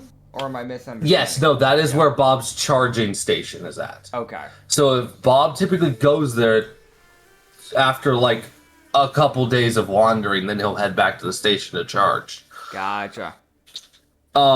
So that is a weird thing to keep in mind that like, yeah, no, there's also Bob's charging station, and Bob's usually charging for a couple hours, and he's just kind of immobile. Yeah. So, yeah, there's that. And he's not exactly a quiet thing. No. Absolutely not. Y'all haven't heard any distant explosions, so he hasn't blown up at least. That's good. It's a war fort. You damage the wrong part, it will just blow up. Yeah. Yeah. The northeast is where I was coming from, right? Because then I leave northeast from there. You were northwest. Yeah, northwest. Okay, yeah. Northwest is the campus. Northeast is a police station. Yeah. East was the department complex, and now north is gunshots. Okay. So, besides that, I can think of the police station's a little bit more northeast, though. And Bob's charging station's there. So there is that. There might be a police officer or two fighting for their goddamn lives. Yeah. And was there anything Because, like, there was the two big gangs in this area where the honey badgers and the Hoppins. There are probably other gangs in other parts of the cities because this is only one section of the city. Yeah. This is a big fuck off city. Yeah. So, yeah, no, the main thing is the police station, northeast. Typically the badgers don't typically come down to this area besides Moros, but there's a shot that maybe one or two of them wandered into this direction. Harrigan are a possibility. It could just be some of the more random people of the city. Some people do just carry guns on them at the end of the day. But, there's no other crazy third faction besides the Harrigan. As far as I know, any other faction should be good. Unless some random gang from a different side of the city came to this side for some reason. Well, that'd be fucking wild. That would be.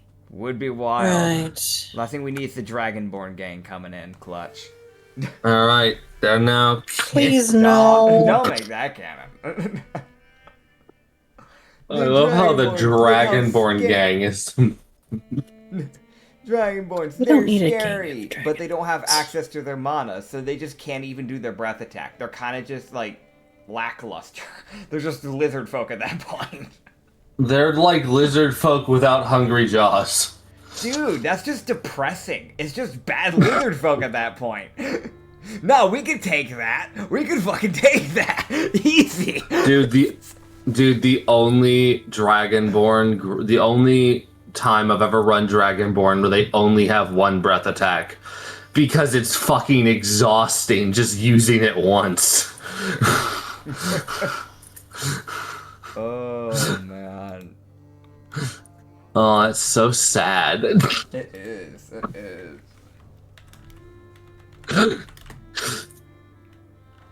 Alright, yeah, no, that's not canon. I'm not canonizing Dragonborn gang, because yeah. that's just sad. Thank you. That just makes me sad. You and me. For them, honestly. Yeah. Thank you for not canonizing that. Yeah, thank you. I feel like that would have just been a buff for y'all, because it would have been a gang y'all could have just taken out really easily. Like... Nah, you know what makes them strong? They're part giant. Alright. No, keep it out of there. No. Keep it out of there. Absolutely not. I, on many levels, am fucking good. Dude, it should just make them rip off Glaviskers at that point, because now they're just Glavisker without the acid. It's still depressing. No, they're just big lizards without the fucking magic. No, it's just not even a dragonborn. It's just a sad lizard. Yeah. At least the Glaviskers have some acid, or at least the black scale lizards had like shaman magic. Like, this guy got nothing. Dude, you run into the shaman lizard folk. It's like, what do you do? I'm a witch doctor. You can't do shit. You wanna see? Wait a minute. Wanna see a magic? Alakazam! Anyway. Oh, yeah. Alakablam pulls out a gun. Oh, God. Okay, so the plan, from my understanding, we have Chi, and you said you wanted Moro on the bike, which would make sense because he does know how to actually get around the streets. He does know the location. And then you want Mao watching the back of not Lindry. Lendus. Yeah, Lendus. Lendus. So they'll be up on the rooftops, which would then leave in the car. Kavar and Iva flying. Okay, so Kavar will have to drive. Iva does not know how to drive. But Iva can tell him where to go, so it's fine. Dude, I just love the idea. They're almost like, shoot him down! What do you mean? What is the driver doing? He's got, I think, a gun. He can't one-hand that. Well, with his enhancement, he can. Something else to take into consideration might actually be having Mal and Lendus take a separate vehicle so that they can follow behind, find a spot to make a sniper's nest type of thing when we get to where we're going. So do you want them to have a separate car or motorcycle then, rather than using the car we're driving? If they take the other car, that does bring in that would make the party more noticeable, because it is two cars flying. It's not a bad idea, but because it would actually give them mobility in case y'all get out of sight, they can actually just fucking move. yeah. But also that means that there's a chance they are more easily found. Because noise. Risk rewards with both things. Yeah, it's either We're more noticeable. And they're more easily found, or they are one-trick ponies, and there's only one area they can. There's only two areas that can really cover you. Yeah. Or Landis can cover you. Mal can't do shit. She can just cover Landis. That's just kind of that begs the question of which one do we want to do? That's a pick your poison moment. Yeah. There's two poisons. Just which one do you want to drink? Because if we get noticed, like, it's one thing if, like, the rest of the group noticed, right? Because at least we have power in numbers. But Lindis and Mao, I guess technically they would have time to, like, stall because they would be on a roof. So it would take time for the enemy to get to them. But if they get surrounded up there, it's just two people. Yeah.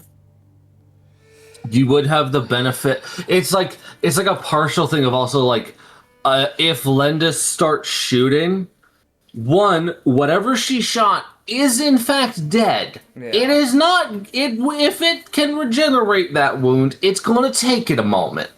Yeah. But that is also the thing of that's going to make them very easily noticed. Regardless. That is a very loud single bang. Honestly, so that might. In that case, it might just be better to have them take the separate car. Yeah, that's why. Because they're gonna be noticed regardless. Yeah. Once they shoot. Yeah. Hell yeah. Yeah. Ta-da.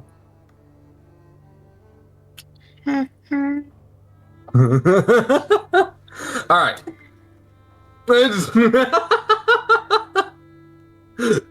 Anya makes concerned noises. Anya always makes concerned noises. All right. Well, if that is all, and you guys would like, because this would all be like a conversation. Like, I know for us, we spent like a good 10 minutes debating. Definitely more than that, but yes. I didn't look at the clock. Oh, it was closer to 15 or 20. Okay. Yeah. I feel like in universe this is it's like a similar-ish kind of conversation. Like it's like more like a 10-minute because there's more haste in thinking. So, yeah, that was like a weirdly in canon accurate time frame of a conversation. That's fun. Everyone just spitballing ideas.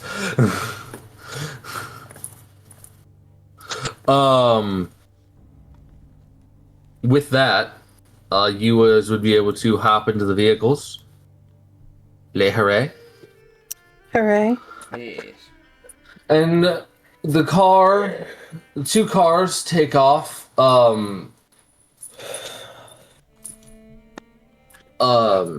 Sydney would hand over her keys to Lindis and Mao. She hits them with the "I expect my car back" as they drive off. I feel like Mao hits her with the "I'll do my best." I will try. I will try to arrive.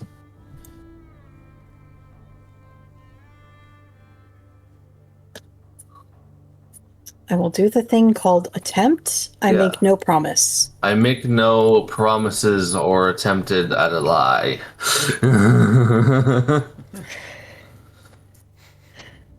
But yeah. Other than that, huzzah.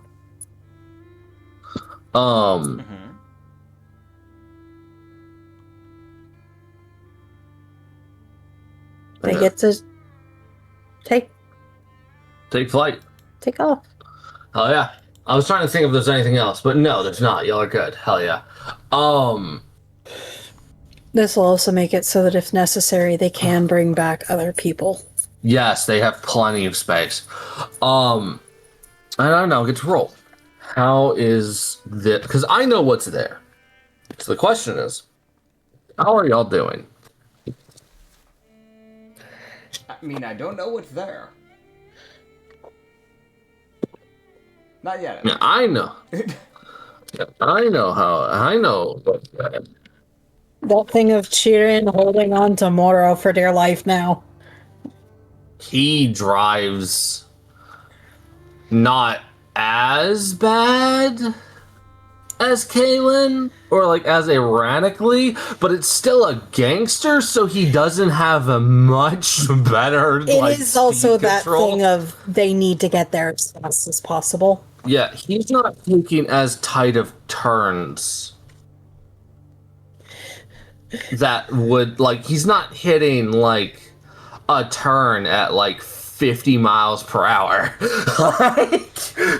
He would notice fucking Chirin's kind of reluctance, just like, And then he drives, and it's like, oh, okay.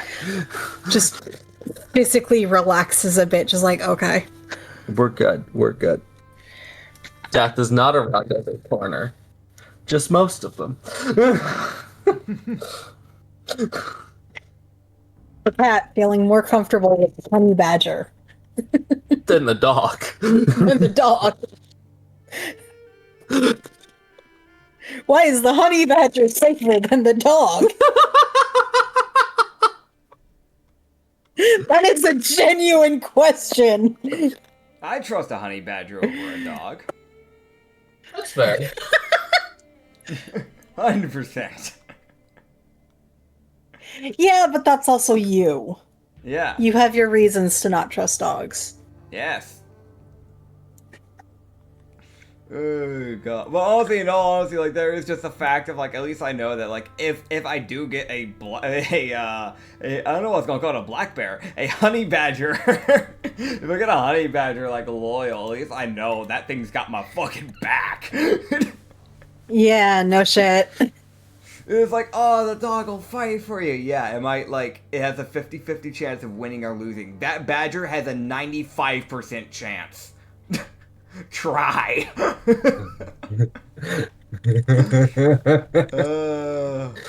What's your kill to death ratio? High. What do you mean? 95 kills, 0 deaths. Hold the fuck up. God.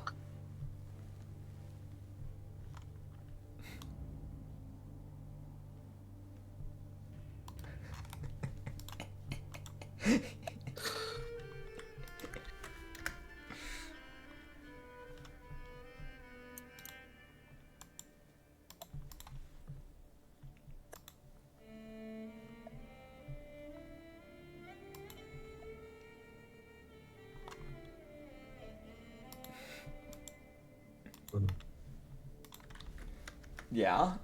So what's happening? Yeah. With the DM? Yeah, y'all travel. Hell yeah. Yeah. Yeah. Yeah, we travel, man. Well, we do. Hell yeah. You do the travel. Nuh-uh. How does travel go? I'm figuring that out. And if you just say it goes, I will hurt you. I blow up the car. How does it go now? Grand, honestly. You make it flawlessly. Perfect. I walk like out of Terminator. I grab the fucker by the face. What am I looking at? No. Okay. So, as you guys would be going,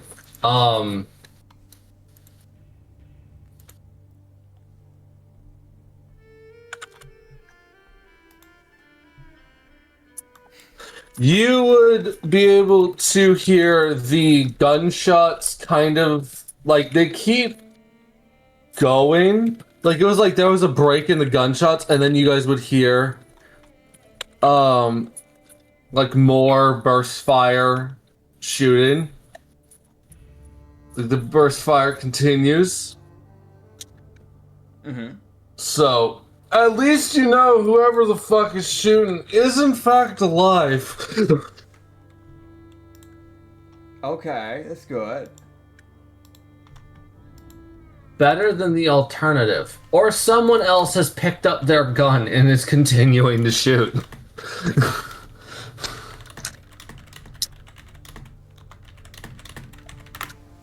Okay, so they still shoot. There is still shooting happening, but also that does mean that there is a more active problem. Okay. Which shooting is probably helping the problem. It's solving the immediate one, but it is bringing bonus issues. Yeah. Because noise. Yeah. But it's good to hear it because at least we know that they're still alive. They're still kicking. Either kicking from success or failing angrily. Who knows? We're not sure which. Yeah. Okay. We keep going. Yeah. Oh, yeah. Yeah, y'all fly. You guys, for Iva and Iva, you fly, and you would watch as Lindis and Mao kind of fly semi-quickly. Like, all of you guys are going kind of fast. Like, it's kind of just car, motorcycle towards gunshots. Yeah.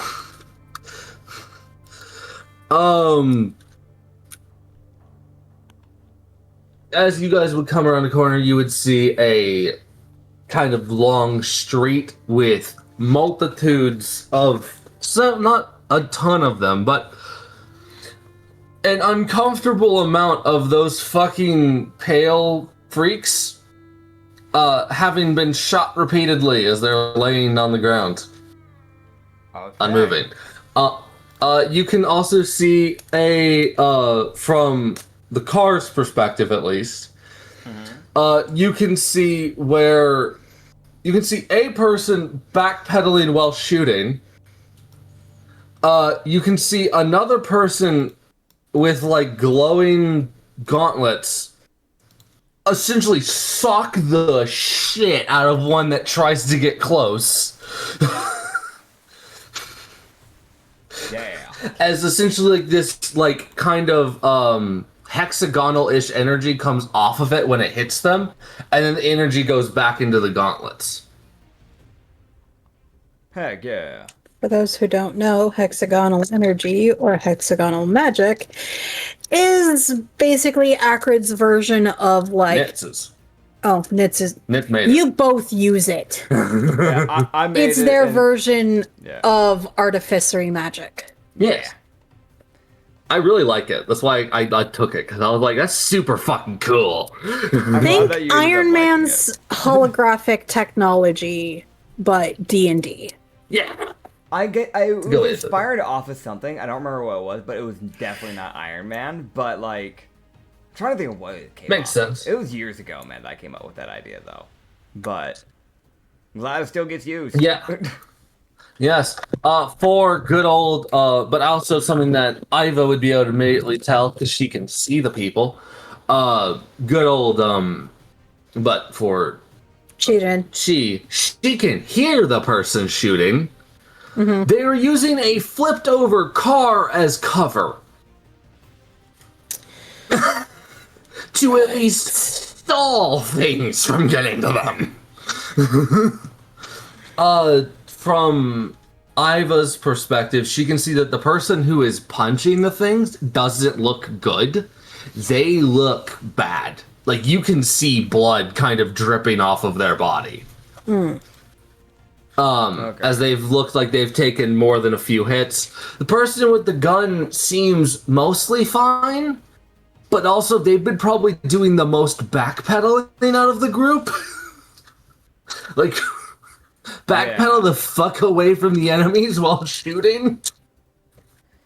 That makes sense. And then the last one you would kind of notice is someone who seems to be being kind of partially pulled by the person shooting, kind of being pulled backwards, like they're too injured to keep fighting. Got it. So, yeah. You've got two pretty heavily injured people, and then the person with the gun, essentially, who is still, you can tell they aren't in perfect condition, but they have probably taken the least amount of hits. No Harrigan? No Harringans, just undead. Cool. I was gonna say if it was a Harrigan, we let them die.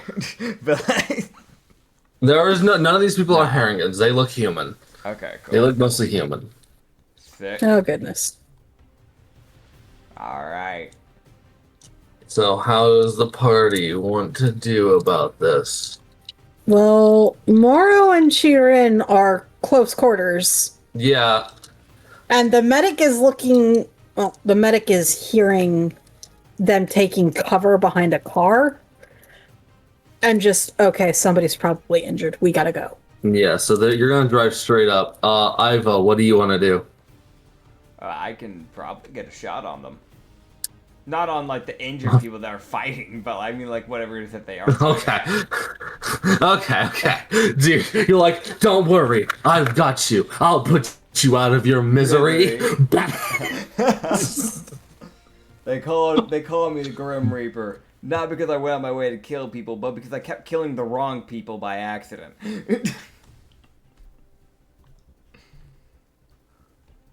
Oh, that sounds like a really funny character. No!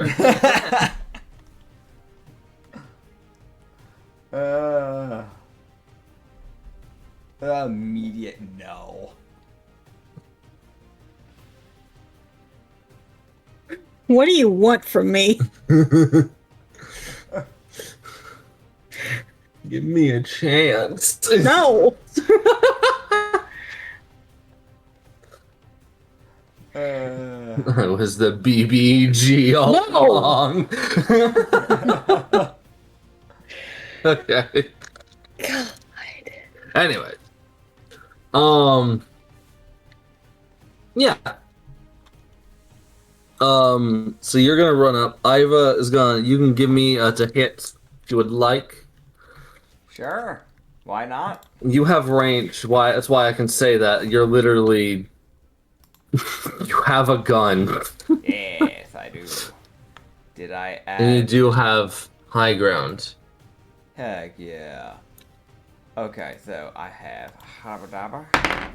That'd be advantage with high ground there. Sick. The first roll was better.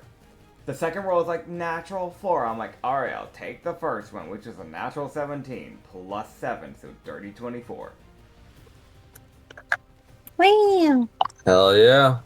I'm aiming for the heart.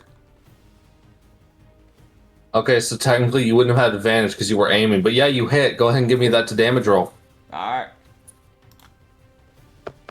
That is almost near max damage. I was 1 away from it. 22 piercing damage.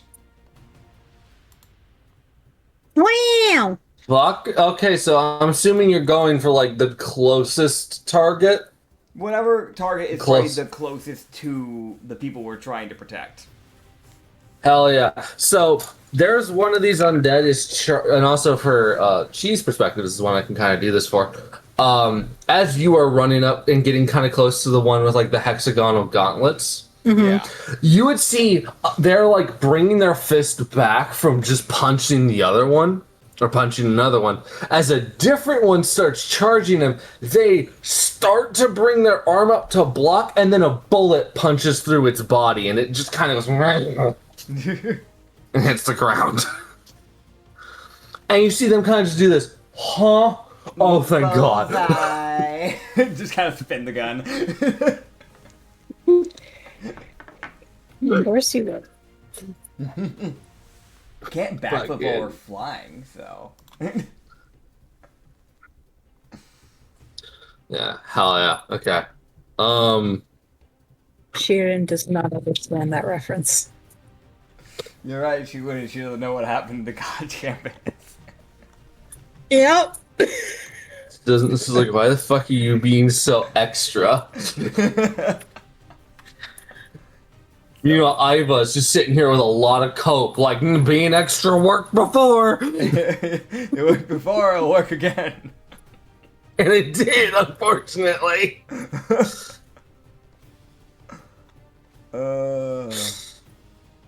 Oh man, that's funny. All right, yeah, no, with your 22 damage, yeah, you take it. You take that one down, and it doesn't seem to be moving. Nice. Okay, yeah, no. You would then just see as Lendis takes up her position with Mao. Lendis will then tend to take aim and hold buddy. Because okay, I rolled. Lendis, are you gonna shoot 11? Okay, so yes, you're gonna shoot this turn. You're not gonna. This is a pretty easy guesstimation. So you see a different one charging the person with the gun as they are changing from target to target. There's a lot of targets. There's about 8 targets left after the one that good old Iva just obliterated. Bitch. Hey. You would then just see a bowling ball sized hole.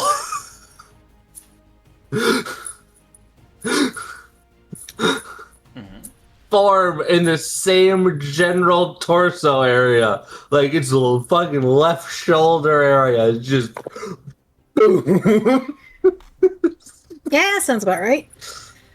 there's a gunshot loud enough to deafen most people in the immediate vicinity goes off.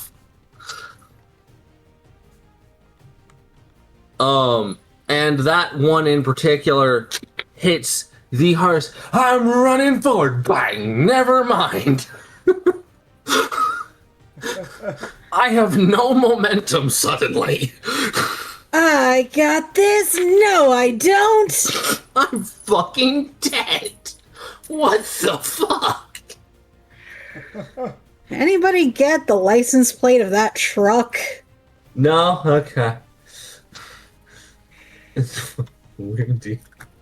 Alright. But furtherly, that's a new one. Kavar will fly, Iva and him a bit closer, as she will make it. Does she just drive straight up to the people? She's aiming to head towards the injured person. I don't know where Moro wants to go. Okay, so he's just literally gonna drive straight up behind them then, essentially, and then hop off the bike. She immediately goes for the injured person because she needs to see, okay, how bad? So I will grab that person. This is the lady who's being dragged. Because it is also that thing of the field medic. Yeah. As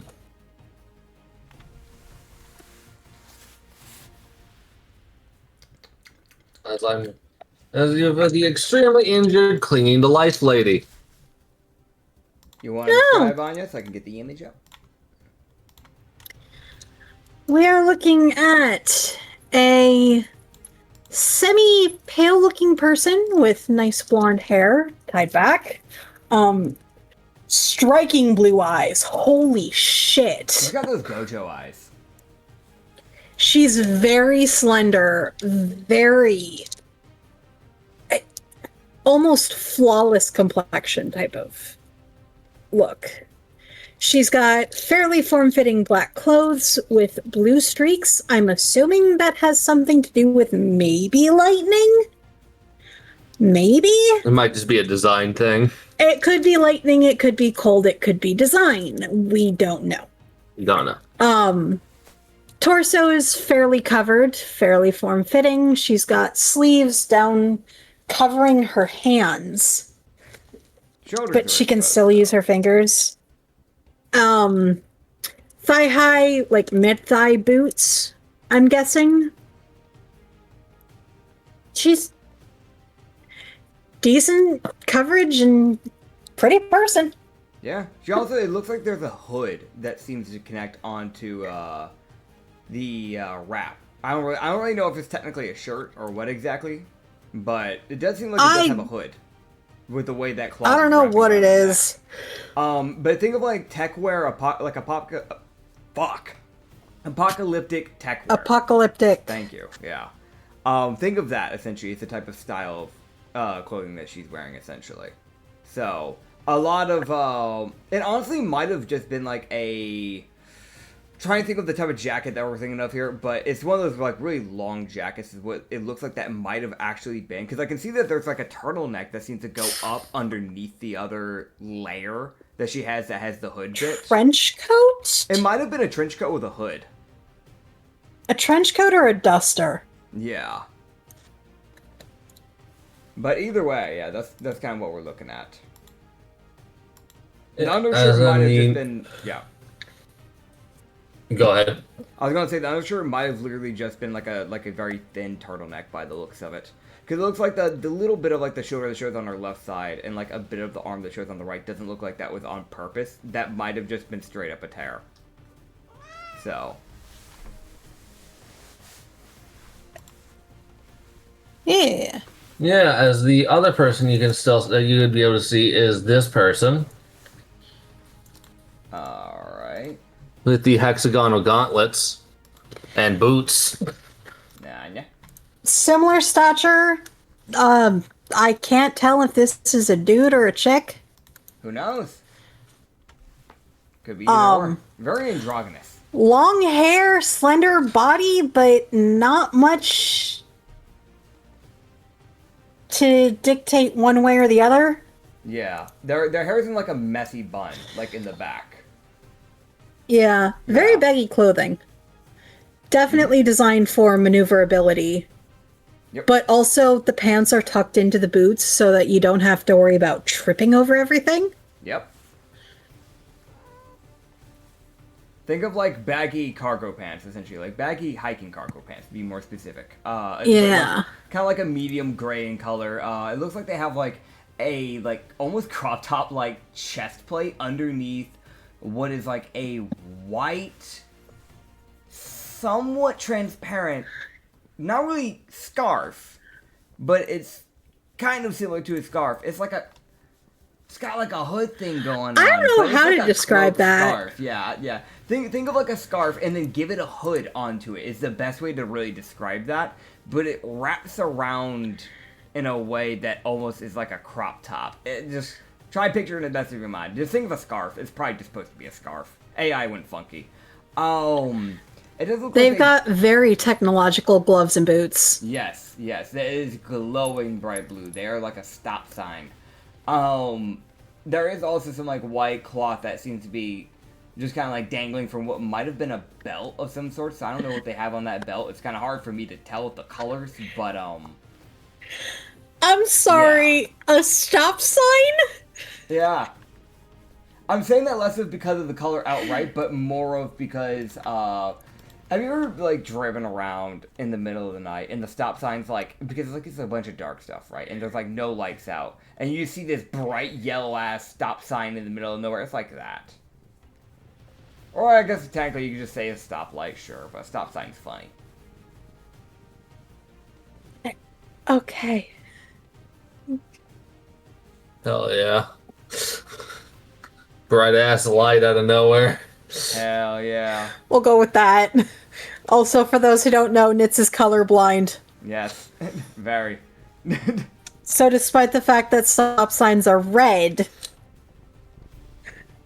I knew that. I imagine he sees a different color. I knew that. Yeah, it was definitely red.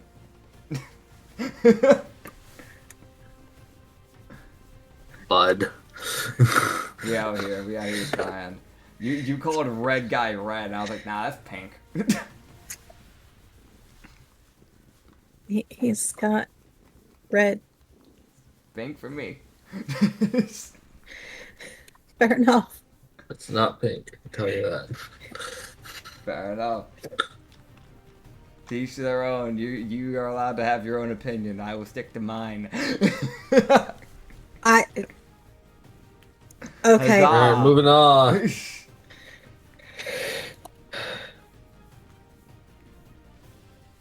As Chirin is immediately going for the severely injured person. Yes, and you would see this guy in okay condition.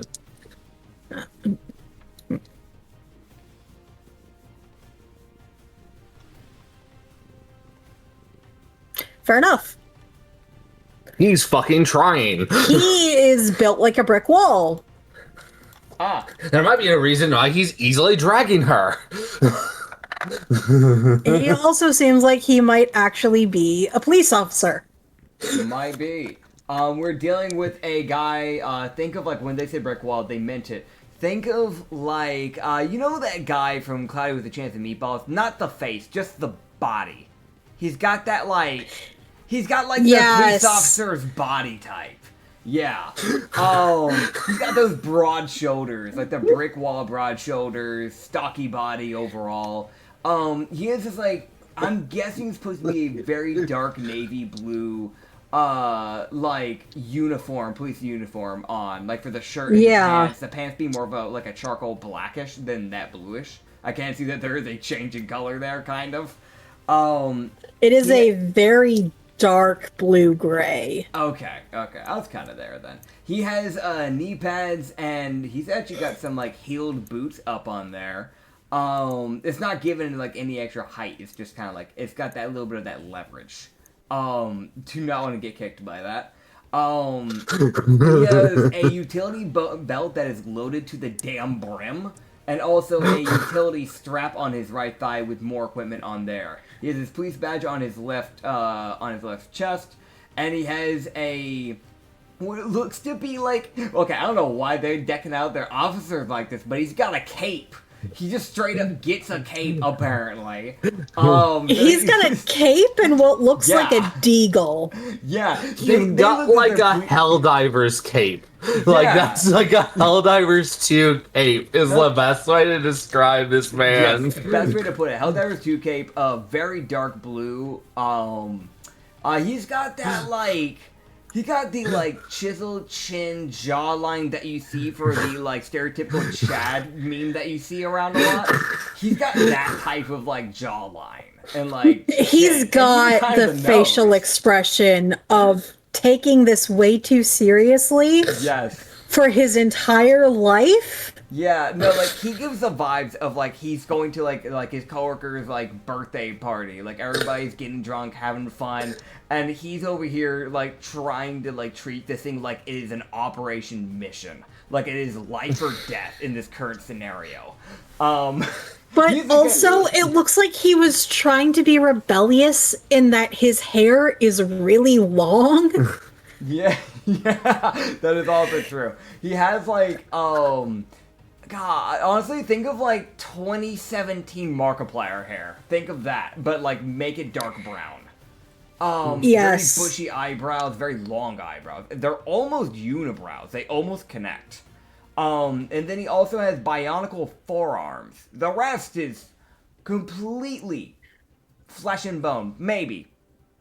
But the forearms and hands are definitely bionicle. Or it's a very padded form of armor that's obscenely tight to the skin.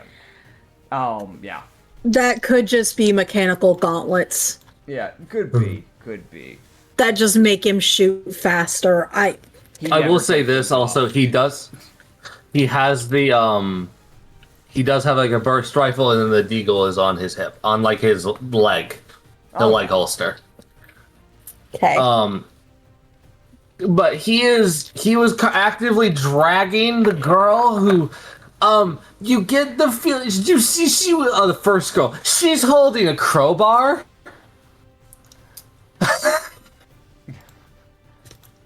He probably got here, saw them fighting, and was like, I guess I'm shooting. Because it's either they die, or they die if I don't help. Like, there's only they die if I don't do something. Yeah, that's fair. Oh, yeah. So, yeah, there you go. As, being that the people, you can give me a medicine. Medicine, fuck. Medicine. Fuck.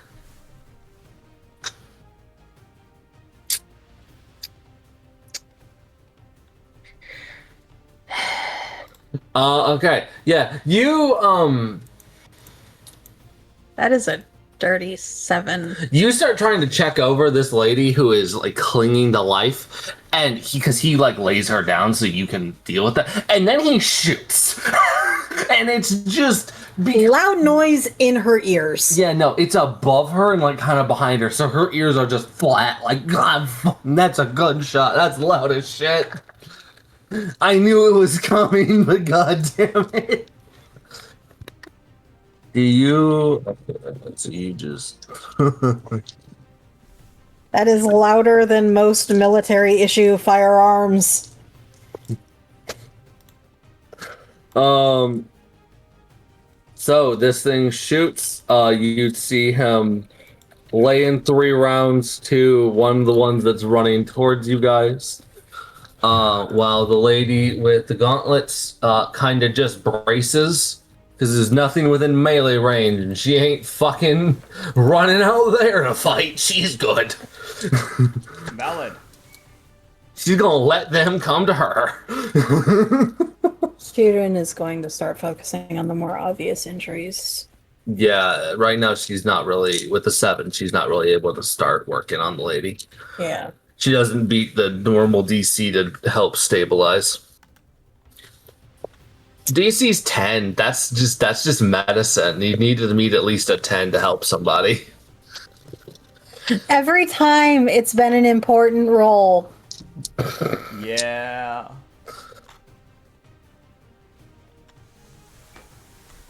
As a fun fact, I rolled 2 nat 20s.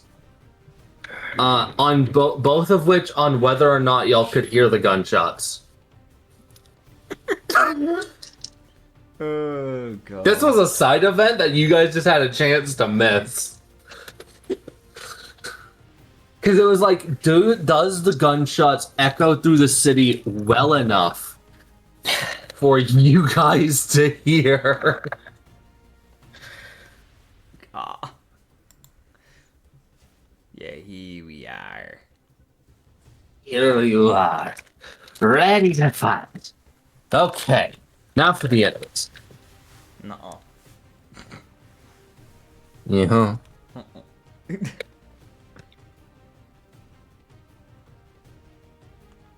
So, enemies run.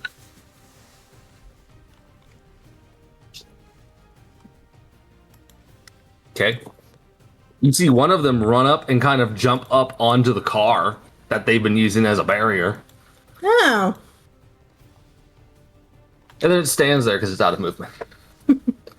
Like, that's where it gets to at the end of its movement. Like, it is, like, maybe 10 feet from Chi. 10, 15 feet. Only because it's on the other side of a car and she's on the ground.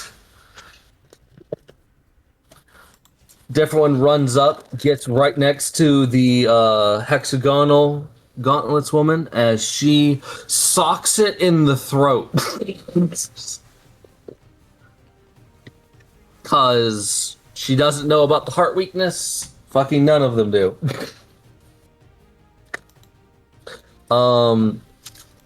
She throat punches it, and it seems to fucking stagger. Alright. A different one runs up and takes a swing at her. It will slash her as it slashes her across like the side. A different one runs up and runs by the group.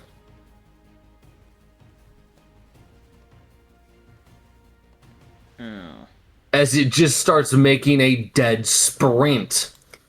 As it essentially double dashes in a straight line past the party towards the building that made the very loud big bang.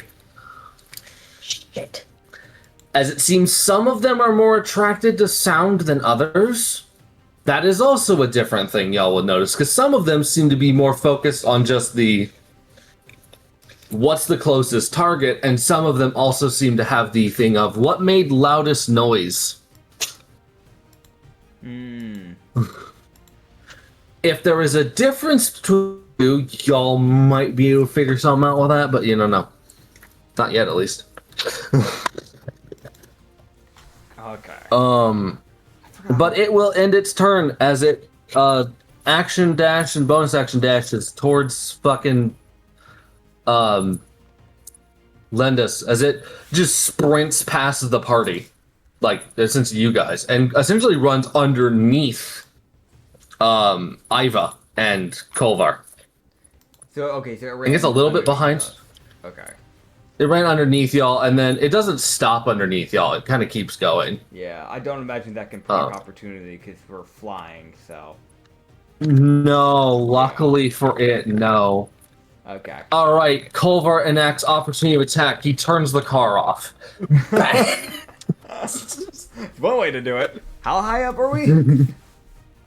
You guys are like a good 45 feet in the air. No! Damn. If I was a monk, I'd so jump out of the car right now. But I am not. I do not have Featherfall. Oh, jeez. No. There is one person y'all have who has Featherfall for himself. Yep. Yeah. And that's the physics professor. Stupid ass. He has the spell, Featherfall. He knows how to tuck and roll. That's really about it. Yeah. He's like, how can I lengthen my landing as much as possible? So you said Moro's turn off the car. It would be Kavar, because Kavar is the one driving.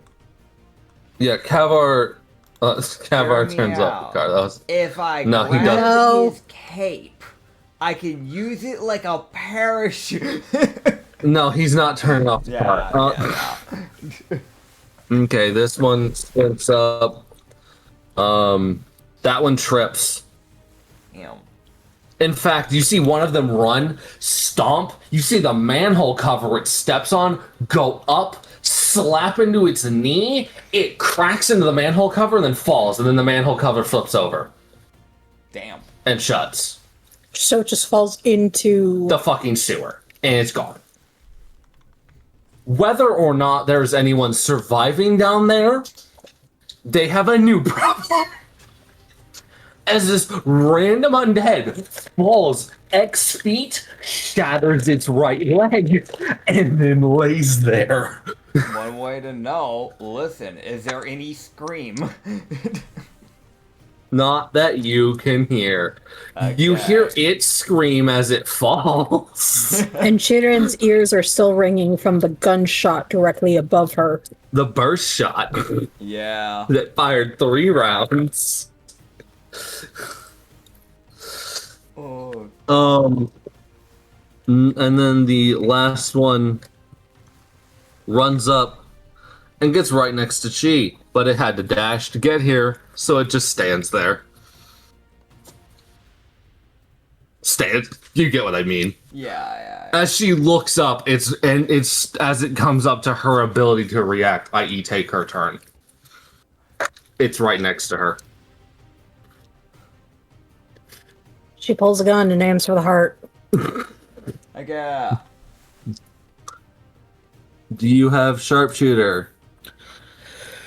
I do not. So then that is a disadvantage because it is within 5 feet and it's moving fast. I'm sorry. What do you mean that's the roll you do well on? Does a 19 hit? Yes, it does, actually. Hell yeah. And again with near max damage. Let's go. And sneak attack? Is there sneak? Yeah, there would be. Yeah. Yeah. Technically, you did. Okay, so here's where this gets funny, right? For both of you, this is the funny thing.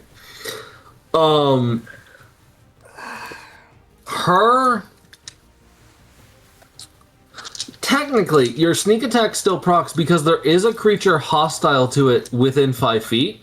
That being the lady who's borderline unconscious. She's still conscious. She is hostile to it. She just can't do anything. God. Right, that being dealt with. Take 2 on medicine. She really pulls up, shoots it in the heart, and goes, "Okay, how are you doing, ma'am?" Puts the gun away and just, all right, let's see what we're working with. Hi, name's Cheatin. Dude, I'll be real. You shoot this thing, just goes, and falls. She would also just, sir, aim for the heart. That seems to be a weak point for them.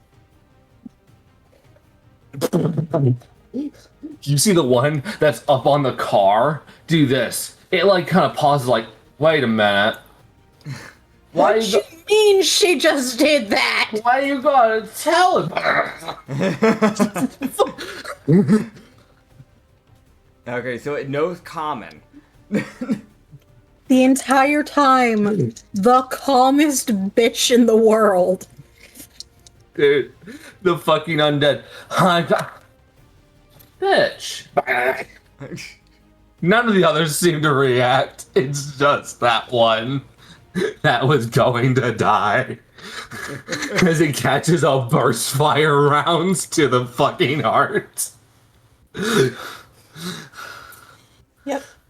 After Cheatin just death. calmest bitch ever. Just, hey, by the way, do this. Also, hi, this is my name.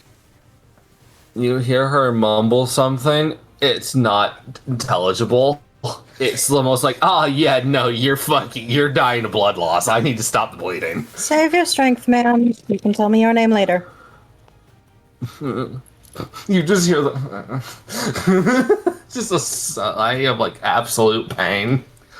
As you can see, a rather serious laceration, not a scratch, a laceration on her side. And on her shoulder where her like clothing is fucked up. Pulls out a bottle of vodka, pulls the cork, and just pours it over. She's in too much already pain to scream, and her throat already hurts enough. Proceeds to start stitching. Good luck. Alright, cool. Yeah. There we go. Finish your bonus action. It's a badabadi-da. Excuse me. Lady with fist punches. She hears the whole, like, hit it in the heart thing, and you see her just do this. Spike. Just turns the blue mat, like the hexagonal energy, into a spike on her fist as she just punches the first one. It's right next to her. Heck yeah.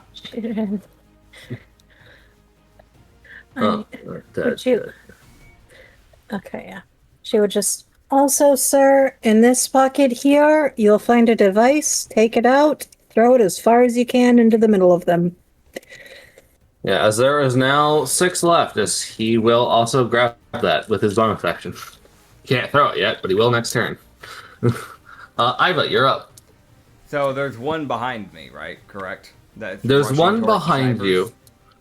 There's one behind you pushing towards the sniper, and then there is 4 others going towards the rest of the party.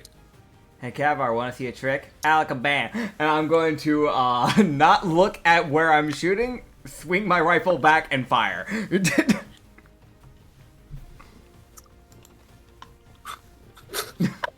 I will be shocked if this works. I have, technically, I know it probably would be disadvantage, however, I have advantage from high ground. But you're also aiming. You'd be aiming for the heart. Yes. So, disadvantage to hit. Okay.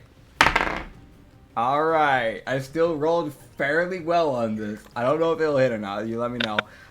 Does a dirty 19 hit?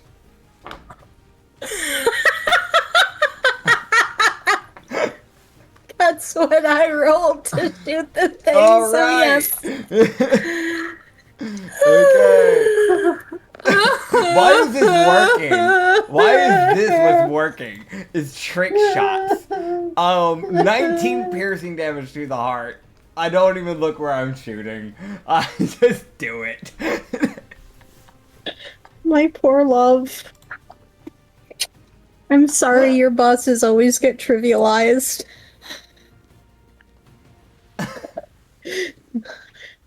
Between the lumberjacks and this. That's fine. It's fine. They're not bosses. They're just super grunts. To be fair, it makes you feel any better. I don't have a lot of bullets to this gun, so I do have to be like very picky with my shots. Yeah. You're not wasting them though, you fuck ass. I'm not, luckily. Luckily, I'm not missing any yet.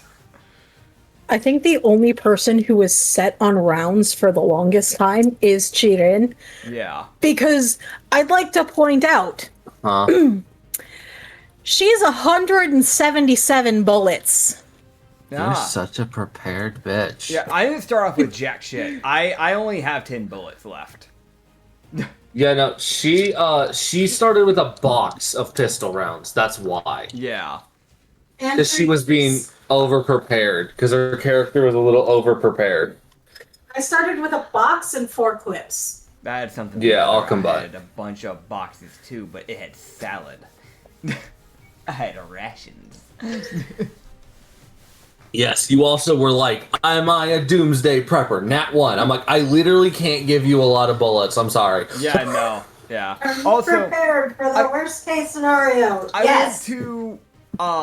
want to very quickly correct something because I realized something while I was going through my sheet. So when we were like introducing characters, we mentioned Iva was 5'8". How tall is Iva? Yeah, no, so I written it down when I made the sheet, and I just forgot what her height was. No, she's 8 feet. Because she's a Lupin. Lupins are naturally big. And she had rolled well on her height thing.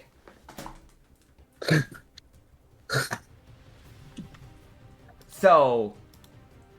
You just have this tall, lanky-ass wolf. Yeah. Iva is more than double the size of Chirin. Yeah. Dude, that would have been so As a reminder, yeah, no, because Chirin does not even hit 4 feet. oh my god, no, She is 3'9". dude. Okay, actually though, rethinking that scene of when she opened the door of the ceiling, and it's like, she's right there at the door, and there's just this wolf staring down at you.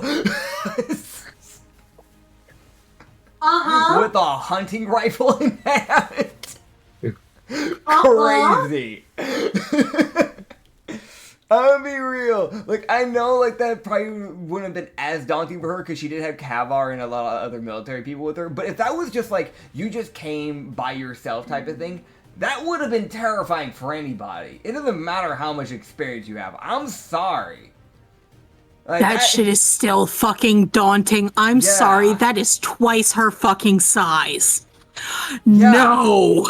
Yeah. And then she has the wolf and then a honey badger with a gun, like at eye level, like sup, bitch. She is a combat field medic. Yeah. The 2 DPSs looking at the healer going, sup, bitch. The healer standing there like, I am outclassed in every manner of the words. You know what's terrifying? Absolutely not. Iva's weirdly quick for someone her size too, because one of her main things is dex. So it's like, it's just an 8 foot. They're probably strength. It's fine. You see them move at like a fairly decent speed. It's like, wait, why? Why are you dexterous? No. Absolutely not. No, thank you. Oh, hell no. Hell no. So, God. you just cap a fucker. Yeah, yeah. Without looking, you just pull a fucking no-look kill, and you're like, alright, he's probably dead. Yeah, dude. I'm gonna mute up real quick. You keep going. Yeah, so you taking your... I do think Iva has 2 bonus actions, though, so he can do something with that later. But next up, immediately, is going to be, I think, is to see if Linda shoots. Obviously. She will shoot. This is the thing with Linda. So I mentioned how she's more of a careful shot. Every turn, there's just a chance she technically does nothing. Fair enough.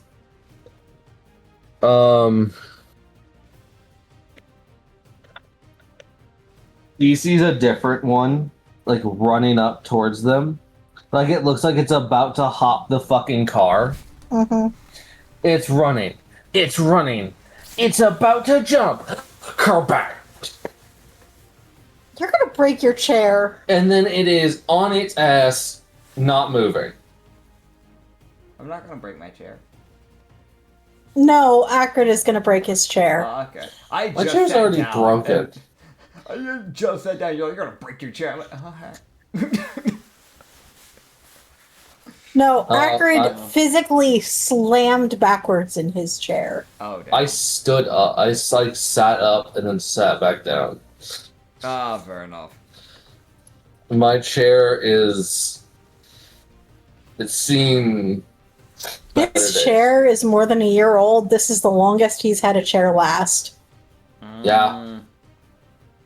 Outside of my dorm room chair that didn't break because it was like metal and just... It was a chair that was built to have someone sitting in it.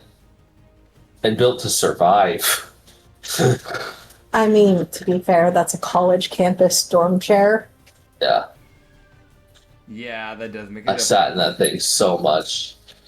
It really does make a difference. Yeah. Anyways. It does. Next up. Lendis takes her shot. Absolutely deletes one of the things that was running up. That only leaves 3 left. And also good old, Iva's bonus actions. Iva has 2 bonus actions she can use. I don't think I can do anything with them. In all honesty. Combine to give you an action. I can take another shot. I can do that. Or you can just throw something. I don't know. Do I have anything I can throw from my distance?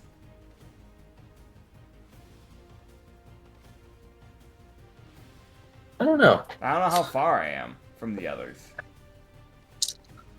You're 45 feet up in the air, and then you're like a good 50 feet away because you have range. I have a strength of 13. I'm not throwing anything that far. You'll manage. Better strength than She-Rin! If you trick shot it hard enough, yeah, no, you're right. You're right. I grab both scissors. I start spinning them in my hands at the same time, dual wielding them, and I fling them. Okay. I don't know Give what you me want a from me. to hit. Okay. I guess I'm using my unarmed action, or my unarmed strike. It's technically a ranged, and I have a plus to ranged attacks, so... It's also daggers are dex weapons, so... Okay, I just need to... Let me just grab a dagger and just put it in there temporarily. Just give yourself a... Okay, yeah, let me... Give yourself a dagger, rename it scissors, and then just have that there, and just equip it and unequip it whenever you have scissors. Okay, cool, yeah, I'll do that. Okay, so... Oh, thing to hit as a rifle, that's so stupid. Okay, okay, so... That is a dirty 18 for the first pair of scissors. And a dirty 18 for the second, too. Hey... So as one of the ones runs up to go on to what would be the closest, which is the hexagonal gauntlet lady. Yeah. Goes up to attack her. This lady then gets to see as 2 scissors just embed themselves in this fucker's shoulder. Doing gunning for the heart. Gunning for the heart. Oh man, awesome. Heck yeah. The lady looks at it like, those are scissors. Where did the scissors come from? Who the fuck threw scissors? Dude, she was definitely spinning those things like you do with like a karambit in like CSGO and then hurled them like. Oh, absolutely. Yeah, definitely. Do like the little blade tricks and all that, and then.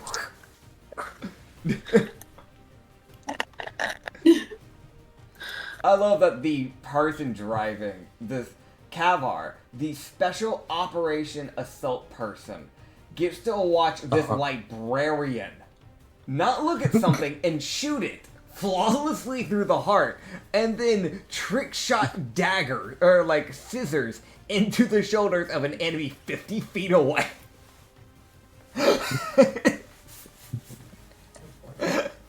So stupid.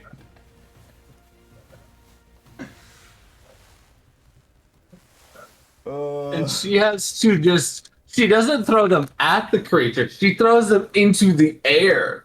Yeah. Because they have to arc. Yeah. Dude, no, this really just implements even further what Morrow said at the campus. Why was I protecting you? Mm-hmm. Why are you the one who was being protected? So the Herringen didn't die. Why are you scared of them? I really like the idea. Iva just didn't know she was this capable. Like, she just... I feel like every time Iva does something, she's like, why'd that work? No, yeah, really. Because a lot of times it's just been her being like, I read that in a book once. I didn't expect it to actually work. Like...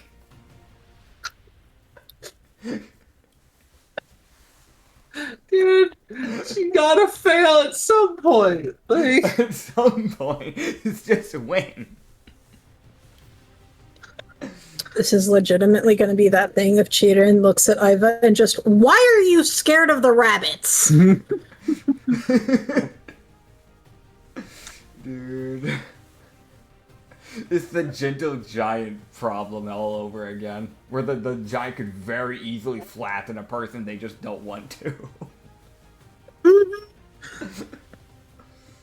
Oh, God. That's my turn, I guess. My God. God understand, it's a Herringen. They're dangerous. Meanwhile, the librarian. I don't think it's the Herringen that are the dangerous ones. I think the reason the Herringen didn't come around wasn't because of the honey badgers. No, it was because of Iva.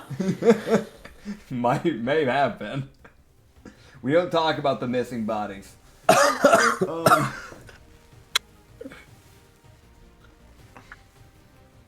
Fuck it, she knows too much and she's too skilled. She's the fucking John Wick of this world. Apparently. Who killed her dog? What happened? Can't wait for Iva to throw a pencil with enough precision to kill a fucker at 30 feet. Dude, just you wait. The one time I threw the pencil, it broke and it didn't do well. But I also didn't trick shot it, which was the problem. I just want to mention, anytime I failed to hit, it's been because I didn't do a trick. Let that be known.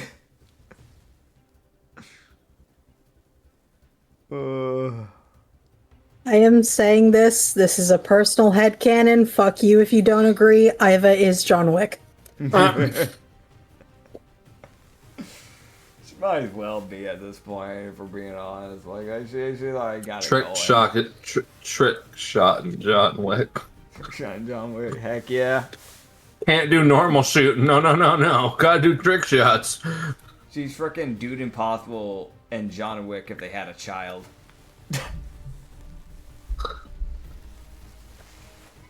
I think it was Dude Impossible that would never miss any shot. Wasn't there like that their gimmick? Or am I thinking of a different YouTube channel? There's dude perfect, but they just keep trying until they do something. She's the child of Deadshot and John Wick. Yeah, that's a better example. Oh, God.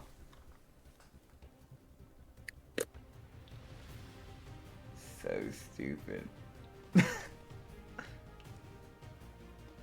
Fucking camp. God. You also realize something else that's really stupid of me. Apparently, I have a thing called sighted. Attacking with a hunting rifle, which is what I use, doesn't impose disadvantage on long range. Okay, never mind. I thought I misread that as short range. I was like, hold up. I could have. Never mind. I'm dumb. Ignore me. Ignore me. Anyways. Enemy turn? Yeah. Mm-hmm. Yeah. Okay. Ah. Sorry, your repeated fuck arounds and not finding out. Heck yeah.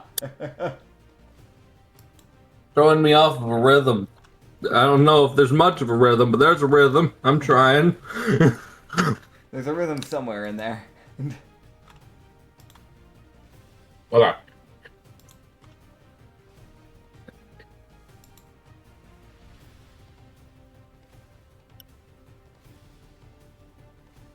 So yeah, next up would be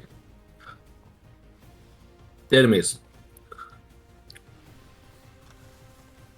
Yes.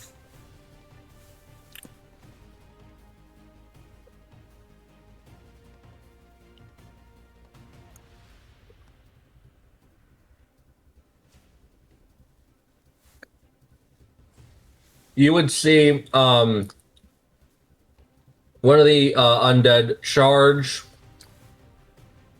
forward with volition. Mm-hmm.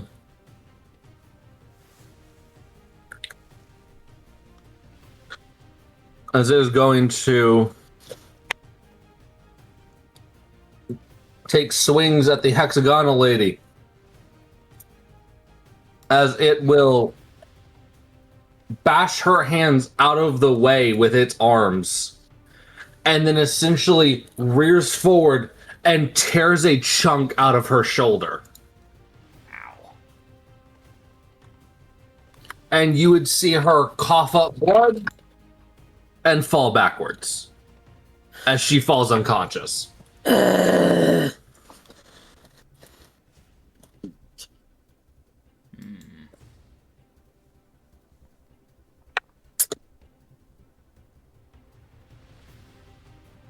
blood will start to pool around her. As next up. Shooten is annoyed. Yeah. Valid. Next up.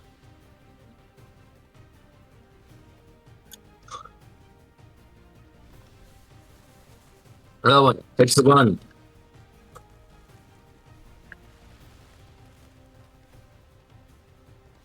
Takes the most direct route over the fucking car. Lands next to Chi and military and like policeman. As it takes a slash at the policeman's chest. And misses. Because he just leans backwards. So Mo's like, no, don't you fucking bash. Don't, no. Fuck off. Get gun bashed. And I think because of that, and also the one that was, okay,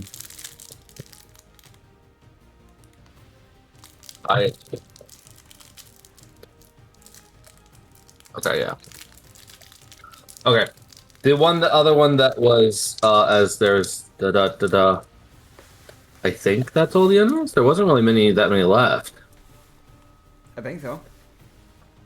Most of the rest of them are still too far away. Or dead. Mm-hmm. Because y'all have actually killed a lot of them. I only now am actively remembering. Like, I think there's only these 2 left. Did the one I stabbed with the scissors, did that one die? I'm dead. Did the scissors reach the heart?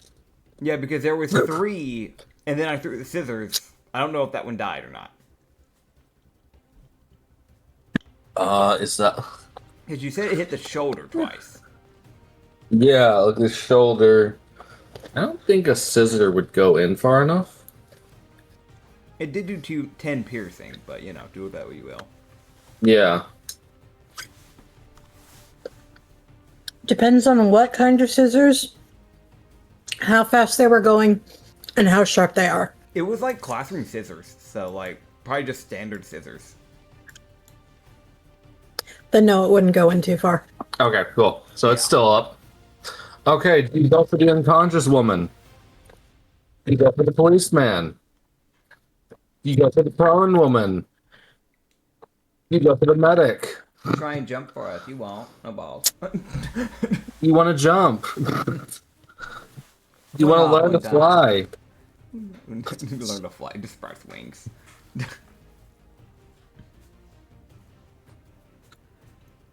Undead, instant mutation, wings.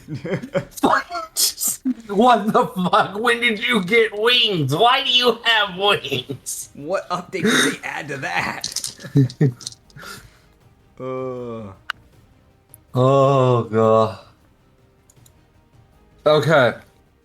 Because it's gonna run forward and take its 2 swings and bite at the policeman. As he will kind of attempt to block it with his arm, with his kind of more bionic right arm. Yeah. As it slashes like his right bicep. Bicep? Yeah, this area. Yeah, biceps. Biceps, and then also slashes his side. And when it attempts to bite him, it catches a gun butt to the jaw. Heck yeah. Like, no, keep your teeth over there. Claws aren't enough.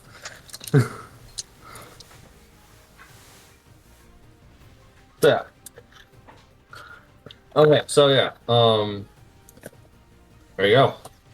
Because that is the end of their turn. Okay. Do you want me to get you a... Do you want me to get that guy that downed the other lady, so that way you can get to them, Anya? Please do. Alright. I spin my rifle around. I stand up. And I lean back. And I fire.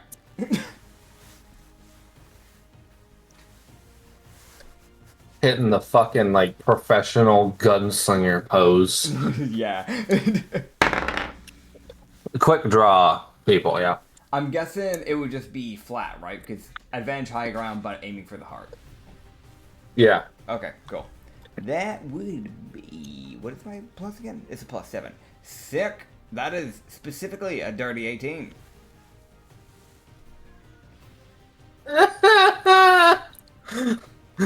By the facial expression and the crying, I think that hits. I did bare minimum 8 piercing damage. But it did hit the heart, so I don't know if that's like a vulnerability or something, but yeah.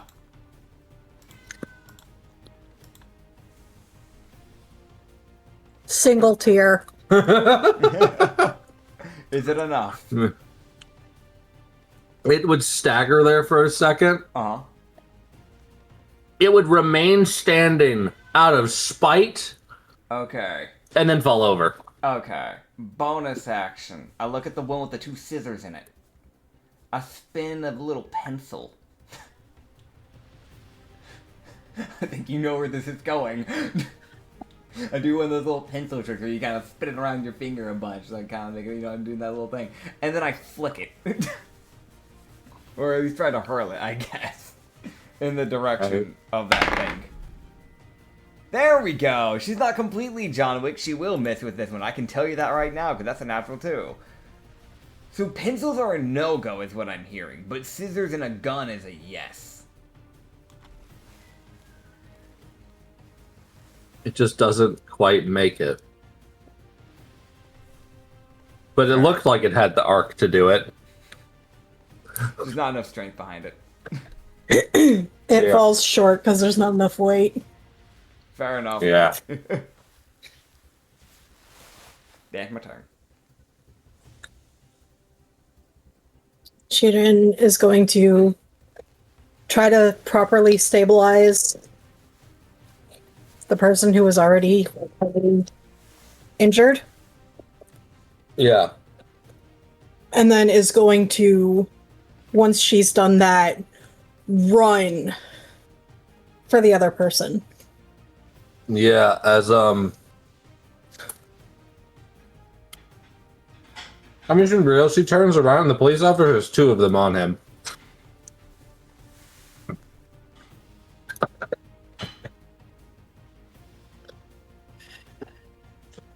He's fucking trying.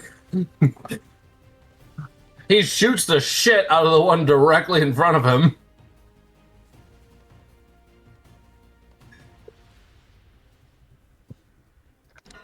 On her way past, she's gonna slash at its leg, at one of them's leg.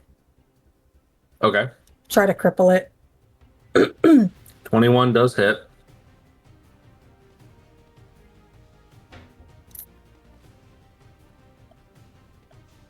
What's that would be 6 damage to his leg. Oh yeah. And then she's running to the other person. Give me a medicine. That shoulder's fucked, I can tell you that much. Pressure and padding! Yeah, no, I'm gonna be real. Like, it ain't even much of like, it's like, I got 14. Yeah, she's fucked up. I don't know what else to tell you. Mm-hmm. Oh, yeah. Yeah. Healing goes hard. Hell yeah. Very useful.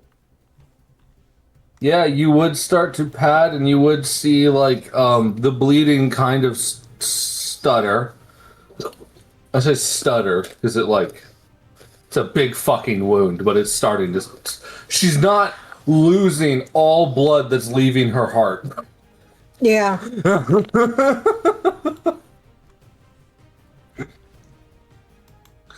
Progress. And also the good news is that you can't see the bone in her shoulder, at least.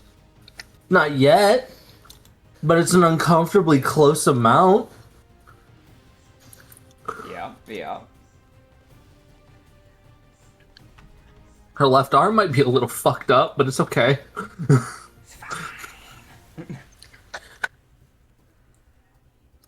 She lays there. As she is incapacitated, but she does seem to be slowly getting stabilized. Thank God. Dude shoots the fuck out of the one in front of him. Kind of just like has the gun barrel, like the gun butt against the one that's slashing him to the side, and just kind of turns the gun forward and just blasts the one in front of him in the heart. At just fucking point blank range. It's just like, hey, wait a minute, and just fucking dies. As then, character I kind of forgot was here. Moros pulls up his gun and shoots the other one. Alright. Forgot about Moros. I forgot about Moros. I ain't even gonna lie. I was kind of wondering. I also hadn't heard anything about Lindris in a hot minute either. Lindis. Yeah, she took when you were gone. She took her shot. Okay. Because her shit's kind of quick. So. Gotcha. And we don't know what Mao's up to because she's covering Lindis's back. Yeah. She can't really do much. She's just holding. If we start hearing the shotgun fire, then we have a problem. Yeah, no, really. Lendis has taken 2 shots, and as you guys would settle that area down, Lendis and Mao do hop in their vehicle and promptly change roofs. Valid. Yep. Because Lendis has fired 2 anti-material rounds. Those are not fucking quiet. No, they are not. So they pull the, hey, good to see y'all survive. fucking deuces. We're getting the fuck out of here. Valid. How'd you like my shooting, Cavar? You're a librarian? Yeah. It's just something I read in a book. Right. Yeah. I 100% believe Cavar is going to go up to Cheetah and just... How? Dude, I'm gonna be real. He's sitting there and he's like, I don't know of any librarian sleeper agents. I don't know. I haven't heard of those being a thing, but maybe. I'm sure anybody could do it. I'm sure you could. If I can do it, surely anybody could.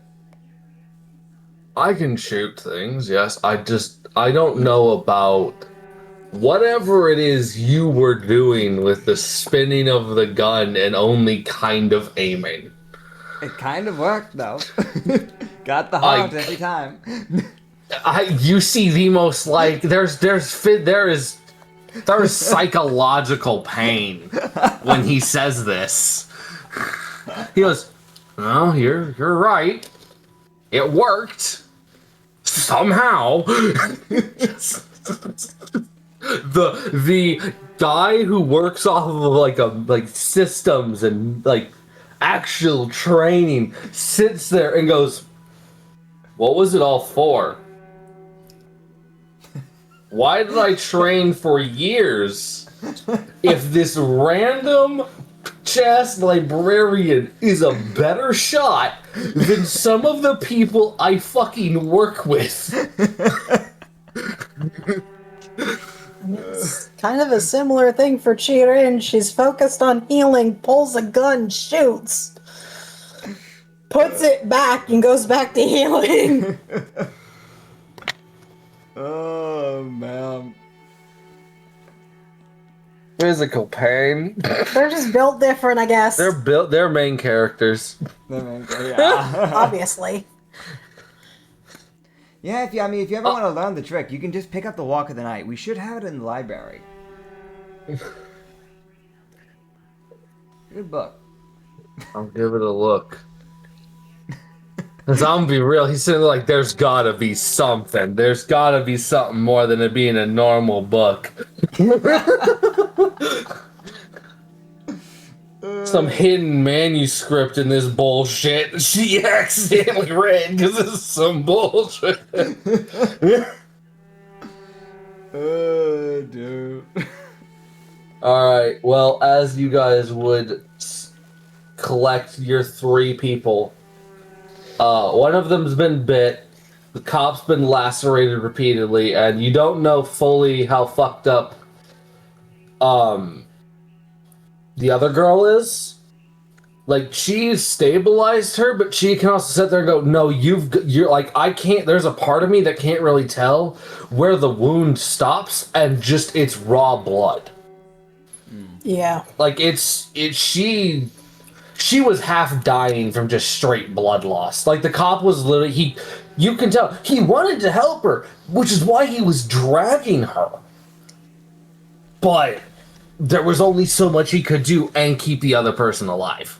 Yeah, it's that thing of both people have had their wounds heavily packed. Yeah, no, like, they're stable. It's the thing of, like, yes, they are stabilized. Yes, they will survive. No, motherfucker, they ain't throwing hands in any outside fights again for a little bit. Unless they got to. Then they will. But they're definitely down for a day or two.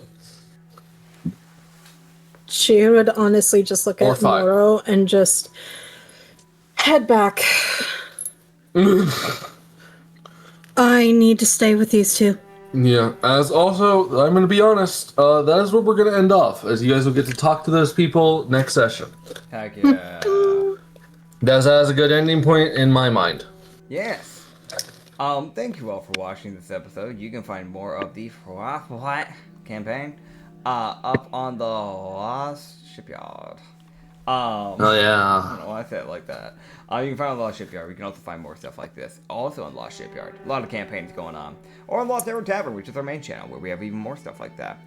Whole bunch of things. Rum and Harbor campaign, Brothel campaign, Hidden Garden campaign, Sanity campaign. There's a lot of campaigns. There's a lot. I don't want to go down the list anymore. At this point, I'm just going to recommend one of each and then call it a day. We've got a lot. Definitely recommend checking one of stuff each. out. Yeah, one of each. Recommend your favorite in the comments below. Don't do that. Or do. I don't know. I'm not going to tell you what to do. Okay, bye. That's how we're ending this. Bye.